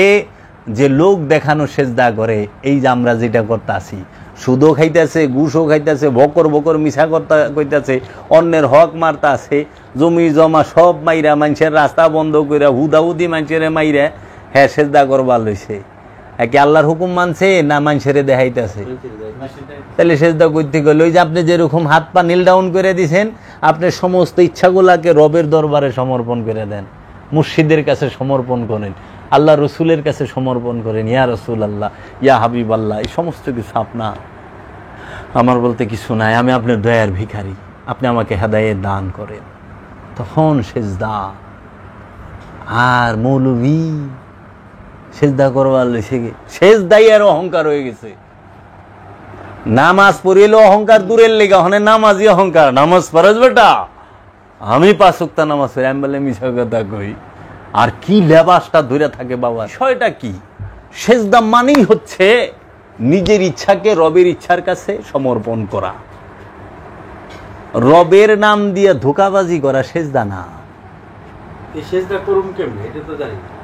হ্যাঁ, এই যে হাকিকি সেজদা, আল্লাহ বলছে মিথ্যা বলতে না করছে, মিথ্যা কইবেন না, মিথ্যা কইব না সাধনা ছাড়া। এটাই তো বলতেছি। আল্লাহ কইছে যে নীরব রইল সে নাজাত পাইল। নাজাত আরবি শব্দ, নাজাতের বাংলা হইল মুক্তি। যে চুপ থাকলো সে মুক্তি পাইল। কথা না কয়ে থাকেন তো দেখি কতক্ষণ থাকা পারেন। কে কথা তো শুধু প্রকাশ করতে হবে এমন না, ভিতরে যে ঘুরতেছে কথা, ওইটা তো কথা। আপনি ঠোঁট বন্ধ রাখা পারবেন, ঠোঁট তো রাগ করে আমার বউ 2 দিন বন্ধ রাখে। আপনাকে বউ রাখে না? আপনারা রাখেন না? কিন্তু সারাক্ষণ তো গুতাইতে থাকেন, বক্সিং মোহাম্মদ আলীর মতো তলবারি লিখে। কথা বন্ধ করতে হবে হেনকা। আপনি কথা বন্ধ করবেন এই জায়গার, মুখের না। মুখের কথার 4 পয়সা দামও খোদার কাছে নাই। এই জিনিসগুলোই তো দরকার। আল্লাহ তো কয় না, আল্লাহ কইছে কি? বুখারী শরীফের 1 নাম্বার হাদিস, যা তোমার কি আমি দেহুম, আমি আমলও দেহুম না, আমি লেবাসও দেহুম না, আমি সুরতও দেহুম না, আমি কি দেহুম? তোমার নিয়ত। আল্লাহ দেখবো নিয়ত। তো নিয়ত কই থাকে? মুখে। এর লেগে তো কইছে আল্লাহ আমি তোর অন্তরে খবর জানি। বুঝছেন? বিষয় বড় জুব্বা পিনছে, হের কাছে মুড়ি দেওয়া এখন কইছে তুমি গুরুর কাছে মুড়ি দেও, রসুলের কাছে। আমি যদি ফুল কি করে, ফুল গ্রান ছাড়া আর কিছু দিতে পারে? ফুলের কাছে আছে কি? গ্রানই তো আছে। ফুলের কাছে গ্রান ছাড়া আর তো কিছু নাই, নির্যাস মধু ছাড়া কিছু আছে? সূর্য সে কিরণ দেবে, সূর্যের কাছে কিরণ আর তাপ ছাড়া কিচ্ছু নাই, তাই না? আপনি যদি বলেন যে সূর্যর কাছ থেকে আমি অন্য কিছু চাই, এটা অসম্ভব। তাহলে গুরু, যে গুরু মানে কি? গুরু শব্দের অর্থ কি? গুরু মানে, গু মানে অন্ধকার, রু মানে আলো। অন্ধকার থেকে যে আলোর পথে নিতে পারে সে হয় গুরু। এখন এই অন্ধকারটা কিসের অন্ধকার? এই মোহের অন্ধকার, কামনার অন্ধকার। এই কামনার অন্ধকার থেকে যে আলোতে নিতে পারবো। সুফি কোনোদিন কাউরে ডর দেখায় না, সুফি কোনোদিন কাউকে বলে না এই হইব না না। আর সুফি এটা কয় না তুই এটা ছাড়, এটা ধর। ওই যে অনেকে মানে এটা বোঝার ক্ষেত্রে বলে, জানি না, জানার কারণে অনেক সময় আমিও বইলা ভালাই। বিষয়টা হলো যে বলে না যে তুমি লোভ ছাড়ো, লোভ ছাড়ো, ত্যাগ করো। সুফি কোনোদিন এটাও কইও না। যে অরিজিনাল সুফি সে শুধু আপনার লোভ কি সেইটা বুঝাই দিব। তার দায়িত্ব এইটাই যে লোভ কি তাকে চিনায় দেওয়া, আগুন কি তাকে চিনায় দেওয়া। আগুন চিনাই দেওয়ার পরে আল্লাহ আপনি বুঝা নেবেন আগুন থেকে কি দূরে থাকার লাগবো না কি করার লাগবো। আর যদি আমার সেতারা, আমার মেয়ে, ও তো আগুন চিনে না, ও আগুনের স্বভাব চরিত্র সম্পর্কে জানা নাই, ও আগুনে যাইতেই পারে, কিন্তু আগুনের উপরে আমার এটাই না নিয়ে পারবেন, কারণ আমি আগুন সম্পর্কে জানি। ঠিক সুফিরা এই জিনিসটা জানায় দেয় যে লোভ কি, মোহ কি, অহংকার কি। এটা অহংকার 2 প্রকার হয়। এই বিষয়গুলা জানা রাখতে হইব। তো কাজেই অনেক কিছু জানার আছে, শেখার আছে। আর সত্য সবচেয়ে বড় এইটা যে আপনারা যতই শুনেন, শুনলে আপনার কিছু উপকার হবে, কিন্তু আপনারা সত্য পাইবেন না। সত্য তো আপনার ভিতরে। আপনার ভিতরে সত্যরে আমি কেমনে বাইর করে দাম? আপনার ভিতরে সত্যরে আপনি দেখবেন, দেন নিজেরটা নিজে খুঁজে নিতে হবে। রাইট। এখন নিজের ভিতরে কি আছে গুরু শুধু রাস্তা দেখাইব। রাস্তা দেখেন। আমি যেখানে আইছি, নাজমুল ভাই আমারে রাস্তা দেখায় নিয়ে আসছে, সে আমার এখানে আসার গুরু। যে আমি বাসা চিনি না, কয়তলায় থাকে কি, সে আমারে নিয়ে আসছে, উনি আমার গুরু। কিন্তু চাকুলিয়ার থেকে করলে এই পর্যন্ত আমিই আইছি। এতটুকু নিজে চিনে, জাস্ট অল্প একটু জায়গা অন্যজন সহায় করে। আপনার নামাজ, রোজা, হজ, যাকাত, এটা আপনার কেমনে করণ লাগবে এটা রসুলে কয়ে দিব, কিন্তু হ্যাঁ তো আর কইরা দিব না। ধ্যান তো আর আপনার পীরে কইরা দিব না। ধ্যান কেমনে করে সেইটা সে শিখাই দিব, কিন্তু আপনার ধ্যান করতে হবে। না আমরা কি চাই, বাবা আমার কিছু দেন, দয়া করে বাবা আমারে দিছে, আমাদের চাওয়াটা হয়তো চাওয়াটা ভুল। ওই যে কি করলাম, সুফি সে মানে চাওয়াটাই তো কামনা। আল্লাহ চাওয়া, আমি আল্লাহ আমি তোমার কাছে কিচ্ছু চাই না, খালি আল্লাহ আমি তোমার চাই, এটাও তো চাওয়া, এটাও চাওয়া। সুফি তো চাওয়া থাকে না, চাওয়া হয়ে গেলে আমার মর্জি, আমার মন তেরি মর্জি, জৈসা চাহে ওইসা রাখে, তোমার ইচ্ছা, যেমনে ইচ্ছা অমনে রাখো। আমি আমার কোনো চাওয়া না। ইश्क, সাধক বলতেছে इश्क ने बुल्ले को ता थाई थाई नचाया, इश्क ने बुल्ले को ता थाई थाई नचाया, इश्क ने मंसूर को सूली चढ़ाया। मोहब्बते बुल्ले सारे तार मुर्शिদের সামনে থাই থাই নাচাইছে। ওনার মুর্শিদ একদিন গম্ভীর চেহারা নিয়ে বসে রয়েছে, ভাব নিয়ে, তো তার দেখে একটু খারাপ লাগছে, যে দয়ালে মনে হয় একটু ক্লান্ত। তো কি করছে, যাইয়া এই স্কার্ট মিস্কার কাপড় কুপড় পিন দেয়, ঘুমটা টুমটা দিয়ে নাচ ভাল দিছে ইয়ের সামনে। তো দয়ালে দেখছে কে জানি নাচতেছে, যখন চেহারা খুলছে না দেহে বললে এই হা হা হা করে আসা দিচ্ছে। বললে তুই মেয়াজ পাচ্ছ, এই যে হা হা করে তাকে খুশি করছে, ওইটাই তার দয়ার কারণ হয়ে গেছে। যে বললাম না, মুর্শিদকে খুশি করো, রসুলকে খুশি করো, কেমনে করবো ওটা তোমার ব্যাপার। অনেক সময় একটা ছোট জিনিসও অনেক খুশি হয়ে যায়। তখন বলছে ইश्क ने मंसूर को सूली चढ़ाया, मोहब्बतेই মনসুর হাল্লা সুলিতে চড়ে গেছে। মোহব্বত ছাড়া হয় না, মোহব্বত ছাড়া জীবন দেওয়া যায় না। তো যারা দেশের জন্য শহীদ হয়েছে তারা দেশের মোহব্বতেই হয়েছে, মাল পানির আশায় হয় নাই। আচ্ছা, इश्क ने राजे को दर दर घुमाया, इश्क ने राजे को दर दर घुमाया। इब्राहिम आधाम बल्कि, बल्केर बादशाह, সে বাদশাহী ছাইরা দিয়া খোদার মহব্বতে, মুর্শিদের মহব্বতে দাঁড়ে দাঁড়ে ঘুরছে আত্মপরিচয়ের জন্য। इश्क ने मजनू को सूफी बनाया, मोहब्बत মজনুরে সুফি বানায় দিছে। মোহব্বত এমন জিনিস।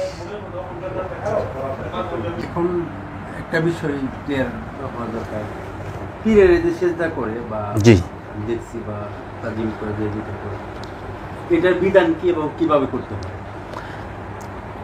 পীরকে সেজদা করাটা আর এই যে আমি যে নামাজ পড়ার কথা কইলাম না, আমরা যেটা করি একই সেম। আমি যে যা দেখলেন আমি পীরের পায়ে সেজদা করলাম, এটা হলো মেজাজি অনুষ্ঠান, এটা অনুষ্ঠান। পীরের পায়ে সেজদা তো তখন হইব যখন আপনি পীরের সমস্ত হুকুম মানবেন, তখন হলো পীরের পায়ে সেজদা। ওই যে বলে না, গুরু তোমার চরণে ঠাই দিও, এই চরণ মানে কি এই পাও না, এই চরণ মানে গুরুর যে আচরণ। চরণ শব্দের অর্থ তো পাটা কিছু, চরণ শব্দের অর্থ আলাদা। গুরু চরণ মানেই হচ্ছে গুরুর স্বভাব এবং চরিত্র। গুরুর স্বভাবকেই চরণ বলা হয়, গুরুর আদর্শকেই চরণ বলা হয়। যে গুরুর আদর্শে, রসুলের আদর্শে, অলির আদর্শে আদর্শবান হওয়ার নামে হচ্ছে গুরু চরণে ঠাই নেওয়া। এর লেগে বলে তোমার চরণে আমাকে একটু ঠাই দিও। অনেক চরণ থেকে যদি খরম পূজা শুরু করে কাম হইব? মানে আমরা তো চরণ থেকে খরম পূজা শুরু করছি। এর লেগে লোকনাথ ব্রহ্মচার বলছে তোরা আমার চরণ ধরিস না, তোরা আমার আচরণ ধর। আর আমি তো পীরে সেদ্ধা করবার পীরে যেটা করবার না করছো ওটা আরো বেশি করি, বাদ পারি। তো কি পীরে সেদ্ধা ওটা এলাকা ওই যে ওখানে মোল্লারা পাইছে, হ্যাঁ পীরের সেদ্ধা করে, এটা কই আছেই আছে। ওই মিয়া মানুষকে সেজদা করেন জানে, মানুষকে কিসের সেজদা? পীরে মানুষ কেমনে ফেলেন আপনি? অলিকে মানুষ বলা হয়েছে? সে মানুষ থাকে না। এই যে সে তো ভিতরে পৌঁছে গেলে আর সে মানুষ থাকে না। বাহ, কাবারে সেজদা করেন কে? কাবা কি আল্লাহ? মক্কা ঘরে যে সেজদা করেন, মক্কা আল্লাহ? ওই যে 4 দেয়ালের ঘরটা, তো ওটারে তো সেজদা করতে দেখতেছি। মাকাম ইব্রাহিম আল্লাহ? উত্তরটা দেন আমার আগে। এটা যদি উত্তর দেওয়া পারেন আমিও আপনাকে উত্তর দিব। আপনিই কইতেছেন আল্লাহ ছাড়া কেউ সেজদা দেওয়া জায়েজ না, শিরক।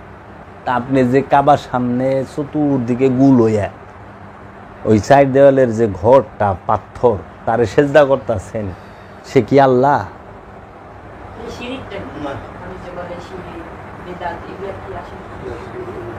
শিরিক মানে হচ্ছে অংশীদার, মানে আল্লাহর অংশীদারিত্ব করা। আল্লাহর ওখানে। হ্যাঁ, এইটাই তো চালবাজি, এইটাই চালবাজি। এখন শিরিক আমাদের ভাষায় না, আমাগো আর হুজুর গো ভাষায় তৈব না, কোরআনের ভাষায় শিরিক কাকে বলে? হ্যাঁ, শিরিক শব্দের অর্থই হচ্ছে দুই, দুইয়ের অস্তিত্বকে গ্রহণ করার নামই হচ্ছে শিরিক। মানে আপনার যে কলব, আপনার যে অন্তর, আপনার যে হৃদয়, সেই হৃদয়ে একজন থাকবে, সে হচ্ছে রব্বুল আলামিন। এখন ওই অন্তরে যখন আপনি রব্বুল আলামিনের না রাইখা আরো কাউকে রাখবেন, তখনই হয়ে যায় শিরক। দুইয়ের অবস্থান কি বলা হয়? শিরক। সমগ্র সৃষ্টি জগতে যা কিছু আছে সব তৌহিদে বাস করে, মানে একের মধ্যে বাস করে। একের মধ্যে বাস করা মানে কি? আল্লাহ সেজদায় রত, সবাই আল্লাহ সেজদা করতেছে। সেই সেজদাটা কি? যে আল্লাহর ইচ্ছা ছাড়া গাছের পাতা লড়ে না, আল্লাহর ইচ্ছা ছাড়া কোনো সৃষ্টি সে জন্মও দেয় না, সে জন্ম নেয়ও না, আল্লাহর ইচ্ছা। এবং আপনি তৌহিদের দিকে চায়া দেন, হ্যাঁ গো সিজার করার লাগে না, লাগে না, কোন সময় হইল নাই, ন্যাচারাল। এবং সমস্ত কিছু রবের ইচ্ছার কাছে জুইকা রয়েছে। আল্লাহ কইতাছে ওয়াশ-শামসু ওয়াল কামার ওয়ান নাজমু ওয়াশ-শাজারু ইয়াসজুদান। ওয়াশ-শামস মানে সূর্য আল্লাহ সিজদায় রত, ওয়াল কামারে চন্দ্র আল্লাহ সিজদায় রত, ওয়ান নাজমু ওয়াশ-শাজারু ইয়াসজুদান সমস্ত গ্রহ উপগ্রহ যা কিছু আছে সব আল্লাহ সিজদায় রত, এবং ওয়াশ-শাজারু মানে গাছগুলো আল্লাহ সিজদায় রত। আর আপনি যেটা সিজদা মনে করতেছেন, অনেক সূর্যরে তো দেখি না মাটির মধ্যে মাথা ঠেকাইতে, দেখছেন আপনারা কোনো দিন? চন্দ্ররে না, গাছেরে কোনো দিন দেখছেন গাছের মাথা মাটি দেয়ছে সেজদা করবার লইছে? পশুরে দেখছেন কোনো দিন মাটিতে ঠেকায় হাত পা মিলে সেজদা? কিন্তু আল্লাহ তো কইতেছে এরা সবাই সেজদায় রত। তাহলে সেজদার মানে কি? সেজদার মানে তো মাথা নিচা করা না, সেজদার মানে হচ্ছে আল্লাহর ইচ্ছার মধ্যে এরা চলে। যেরকম সূর্য কোনো দিন তার সময় অতিক্রম করে নাই, সে কোনো দিন তার ইচ্ছা অন্য দিক দিয়ে ঘুরে নাই, আল্লাহ যে দিক দিয়ে রাখছে সেই দিকেই। চন্দ্রও তাই, গ্রহগুলাও তার কক্ষপথে ঘুরতে আছে, গাছগুলাও তার ইচ্ছা মতো রবির ইচ্ছা মতো বাতাস দিচ্ছে, নাড়াচড়া করছে। পশু পাখিগুলাও রবির ইচ্ছা মতো তারা খাইতেছে, তারা জন্মাইতেছে, মৃত্যুবরণ করে, তাকেও কোনো ফরিয়াদ নাই। আল্লাহ আমার রোগ বালা করে দাও, আল্লাহ আমাকে হায়াতে তৈয়বা দান করো, আল্লাহ আমাকে পানি বাড়ায় দাও, বিল্ডিং বাড়ায় দাও, কে কোন আশা লইয়া বয়ে রয়েছে হের আশা পুরা কইরা দাও, আছে নাই? আল্লাহ যা দিতেছে তাই খাইতেছে, নাই নাই অভিযোগ নাই। আপনার বাচ্চাটারে যদি কেউ দুইটা চটকনা মারে আপনি মামলা করবেন, আর ওর বাচ্চারে জব করে শিল্লা কাইটটা বিট লবণ লাগায় খায়া লাইতেছেন। ও একদিন অভিযোগ করছে, কারণ ও সেবায় নিয়োজিত, আপনি সেবায় নিয়োজিত নন। কারণ আপনাকে স্বাধীনতা দেওয়া হয়েছে, সীমিত স্বাধীন ইচ্ছা শক্তি, মন দেওয়া হয়েছে, যেই মনটা অন্য কোনো কারক নাই। এর জন্য আপনি শিরক করতে পারেন। আর ইচ্ছায় অনিচ্ছায় রবের সেজদায়। আমার একটা অপশন রয়েছিল, বলেন। আমি জানতাছি যে খারাপ কাজ করতেছি, তারপরে নামাজ পড়তেছি, নামাজও পড়তেছি, খারাপ কাজ। এটা তো ধোঁকা, ধোঁকা দিচ্ছেন আপনি। এটা ধোঁকা দিচ্ছেন। এখন আমি আপনাকে ছোট্ট করে বলতে পারি, সেইটা হইলো আপনি কি প্রশ্নটা করলেন? আস্তে আস্তে যা সংশোধন করে নিব। নামাজ পড়তাছি, জি, জানতাছি যে আমার অপরাধ আছে, খারাপ কাম করতে, তারপরে তো আমি নামাজ পড়তাছি। এখন এই নামাজ পড়তে পড়তে কি আমি আস্তে আস্তে আমি সমাধান। একজন লেকচারার আছে বর্তমানে, তার নাম হইল আবু তুহা আদনান। এই হুজুরের সেদিনকে একটা লেকচার শুনলাম, উনি বলতাছে আপনি যাহাই করেন, আপনি যাহাই করেন, আপনি নামাজটা ঠিক রাখবেন, নামাজ ছাড়বেন না, নামাজ পড়তে থাকবেন, নামাজ পড়তে পড়তে পড়তে পড়তে একদিন আপনি ঠিক হয়ে যাবে, সব ঠিক হয়ে যাবে। ভাই, তাহলে কোরআনকে কি মানা হইলো? এখন আহেন, এর থেকে একটু স্মরণ লাগে সালাতের থেকে। হক কয় প্রকার জানেন? না, হক কয় প্রকার? জানি না। অধিকার কয় প্রকার? হক মানে অধিকার কয় প্রকার? 2 প্রকার। একটা হলো হাক্কুল্লাহ মানে আল্লাহর হক, আর একটা হলো হাক্কুলে বাদ বান্দার হক। হক 2টা, একটা হলো হাক্কুল্লাহ আর একটা হলো হাক্কুলে বাদ বান্দার হক। আল্লাহর হক কি? 5টা: সালাত, সিয়াম, হজ, যাকাত, কুরবানি। 5টা হলো আল্লাহর হক। আর বান্দার হক কতটি জানেন? জানি না। বান্দার হক সম্পর্কে কোরআন আল্লাহ 274টা আয়াত নাজিল করছে, জানা আছে? আপনি নামাজের সালাত সম্পর্কে কোরআনের আয়াত হলো 82টা, আর হক বান্দার হকের সম্পর্কে কোরআনের আয়াত হলো 274টা। তো 274 বেশি না 82 বেশি? 274 বেশি। তো 82টা লে ফাল পারবার লেছেন, 274টা তো কনই না। কি রে কইলে আমি তো মাগনা ওয়াজ করবার এসে দেখে আপনার ওয়াজ শুনতে আছে। আমি আপনার মসজিদের ইমাম সামনা, যদি কয় এই যে শুক্রবারে জুম্মার এমন আছে যে খুদবার আগে চাকরি যায় পারে গা, আর যে নামাজ পড়বো হ্যাঁ ওই নামাজে খারাই করবো শালার পু, খালি সালামটা ফিরাই লই, তোর লাত্তিটা মসজিদটা বাইর করে দেব। এটি বাস্তবতা। এখন আহেন আপনি, আল্লাহ বলছে আল্লাহ রহমানুর রহিম, আল্লাহ রহমান পরম দয়ালু, আল্লাহ রহিম তিনি দাতা এবং দয়ালু, আল্লাহ গফুর ক্ষমাকারী, গফুরুর রহিম সে ক্ষমার পরে দান করে। এখন বান্দার হক আর আল্লাহর হক, মানে আল্লাহর হক যেটা 5টা। জীবনে আপনি সালাতই করেন নাই, জীবনে আপনি সালাত কোনোদিন করেন নাই, একদিনও করেন নাই, আপনি কোনোদিন যাকাত দেন নাই, কোনোদিন একটা রোজাও রাখেন নাই, হজও করেন নাই, কুরবানিও করেন নাই, কিন্তু রব্বুল আলামিনের সামনে দাঁড়ায়া চোখের পানি ছাইড়া দিয়ে বলছেন আল্লাহ আমি জীবনেই করি নাই, আমি ভুল করছি, আমি মাপ চাই, তুমি আমার মাফ করে দাও। আপনি জানেন ওই যে হাত তুলে আপনার হৃদয়ের খবরটা তো সে জানে। আল্লাহ সামিউম বাসির, আল্লাহ সব দেখে, আল্লাহ সব শুনে, আল্লাহ আপনার মাকামে সুদূরের খবর জানে। সে ওই যে আপনি হাত তুলছেন চোখের পানি ছেড়ে সাথে সাথে মাফ করে দিব। আল্লাহ বলছে তুই কত গুনাহ করবি, তুই কত গুনাহ করবি, আমি তার থেকে মাফ করতে পারি। সেটা হলো বা আল্লাহর হকের বেলায় সালাত না পড়লে কেউ কাফের হয় না, গুনাহগার হয়, কারণ সালাত ফরজ। এটা যদি কেউ না করে, সালাত না করে, সে গুনাহগার হয়, কাফের হয় না। যে যাকাত না দেয় সে গুনাহগার হয়, কাফের হয় না।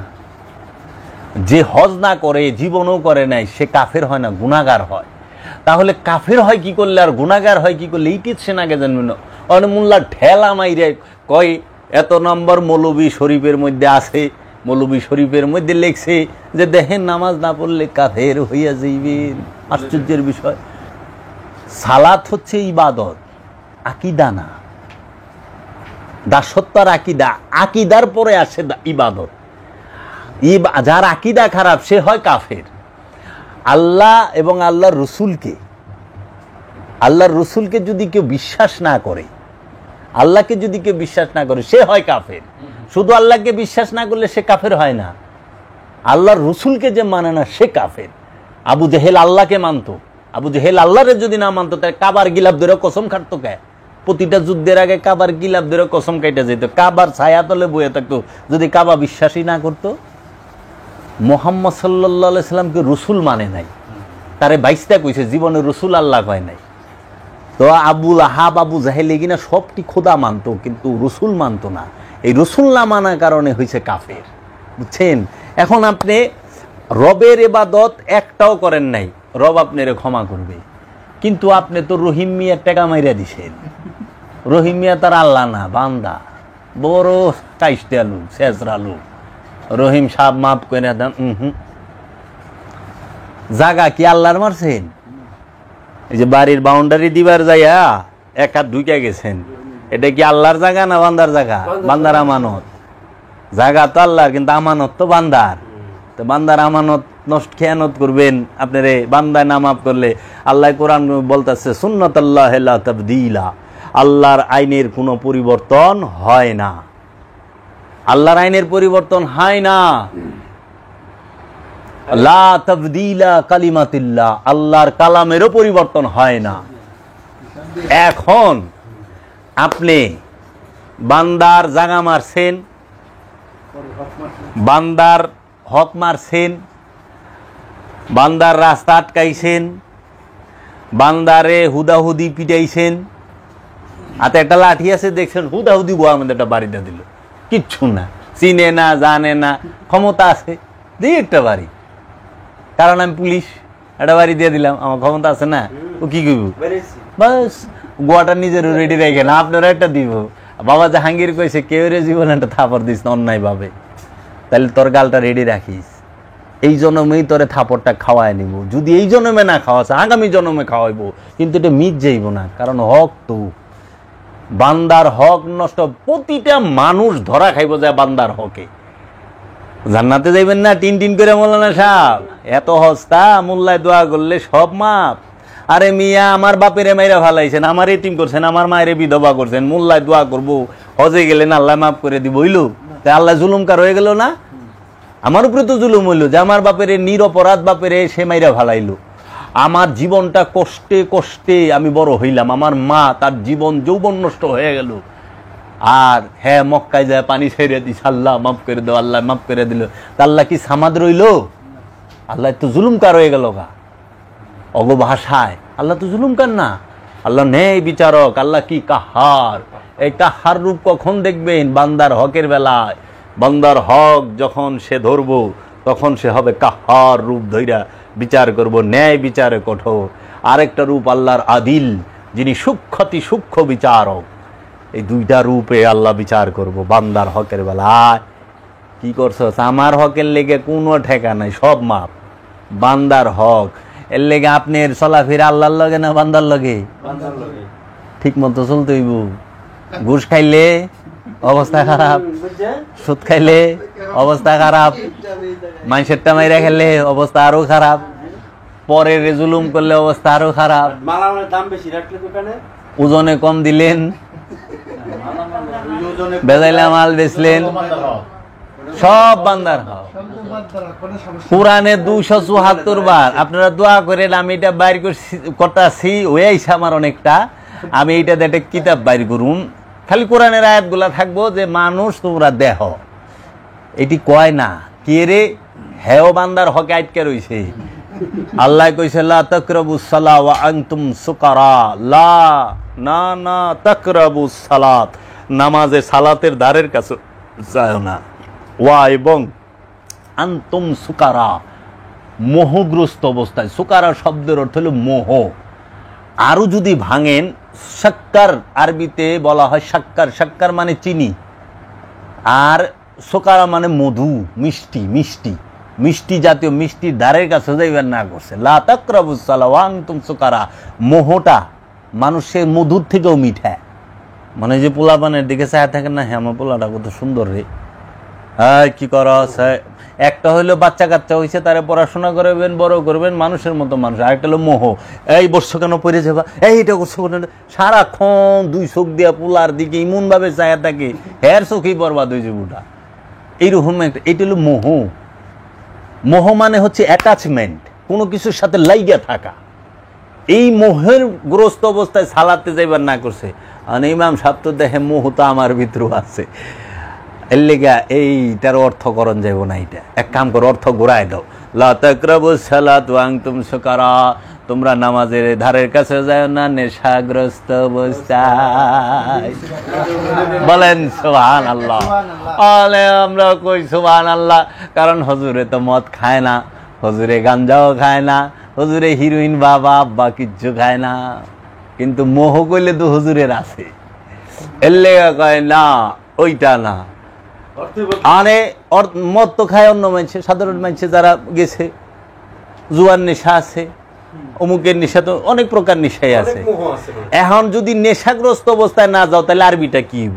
ওইখানে আরবি, নেশার আরবি হলো খামরা, মদের আরবি খামরা, এই কোরআনেই আছে। লা তাকরাবুস সালাত ওয়া আনতুম খামরা, মানে তোমরা নেশাগ্রস্ত অবস্থায় যাইও না। অন আছে সুকারা, মানে মোহগ্রস্ত অবস্থায়। কে লোভ মোহ ছাড়া, কামনা বাসনা ছাড়া মানুষ আছে। এর লেগে আমি নরসিংদীতে আর ২৫০০ ওয়াজ করবার গেছি। আমি কি আপনার এলাকায় তো কোনো সুদখোর নাই? নাই মানে আপনার ডাইনে ভাই আছে। আমি আলহামদুলিল্লাহ।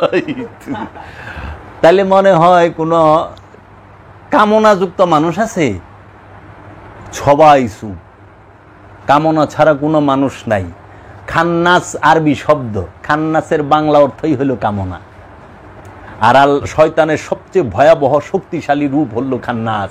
কুল আউযু বিরাব্বিন নাস, কুল বলুন আউজ, পানা চাই, আশ্রয় চাই, রব্বে ইন্নাস, মানুষের রবের কাছে, মালিক ইন্নাস, যিনি মানুষের মালিক মানে বাদশাহ, ইলাহ ইন্নাস, যিনি মানুষের ইলা, নেতা কর্তা অধিকারী,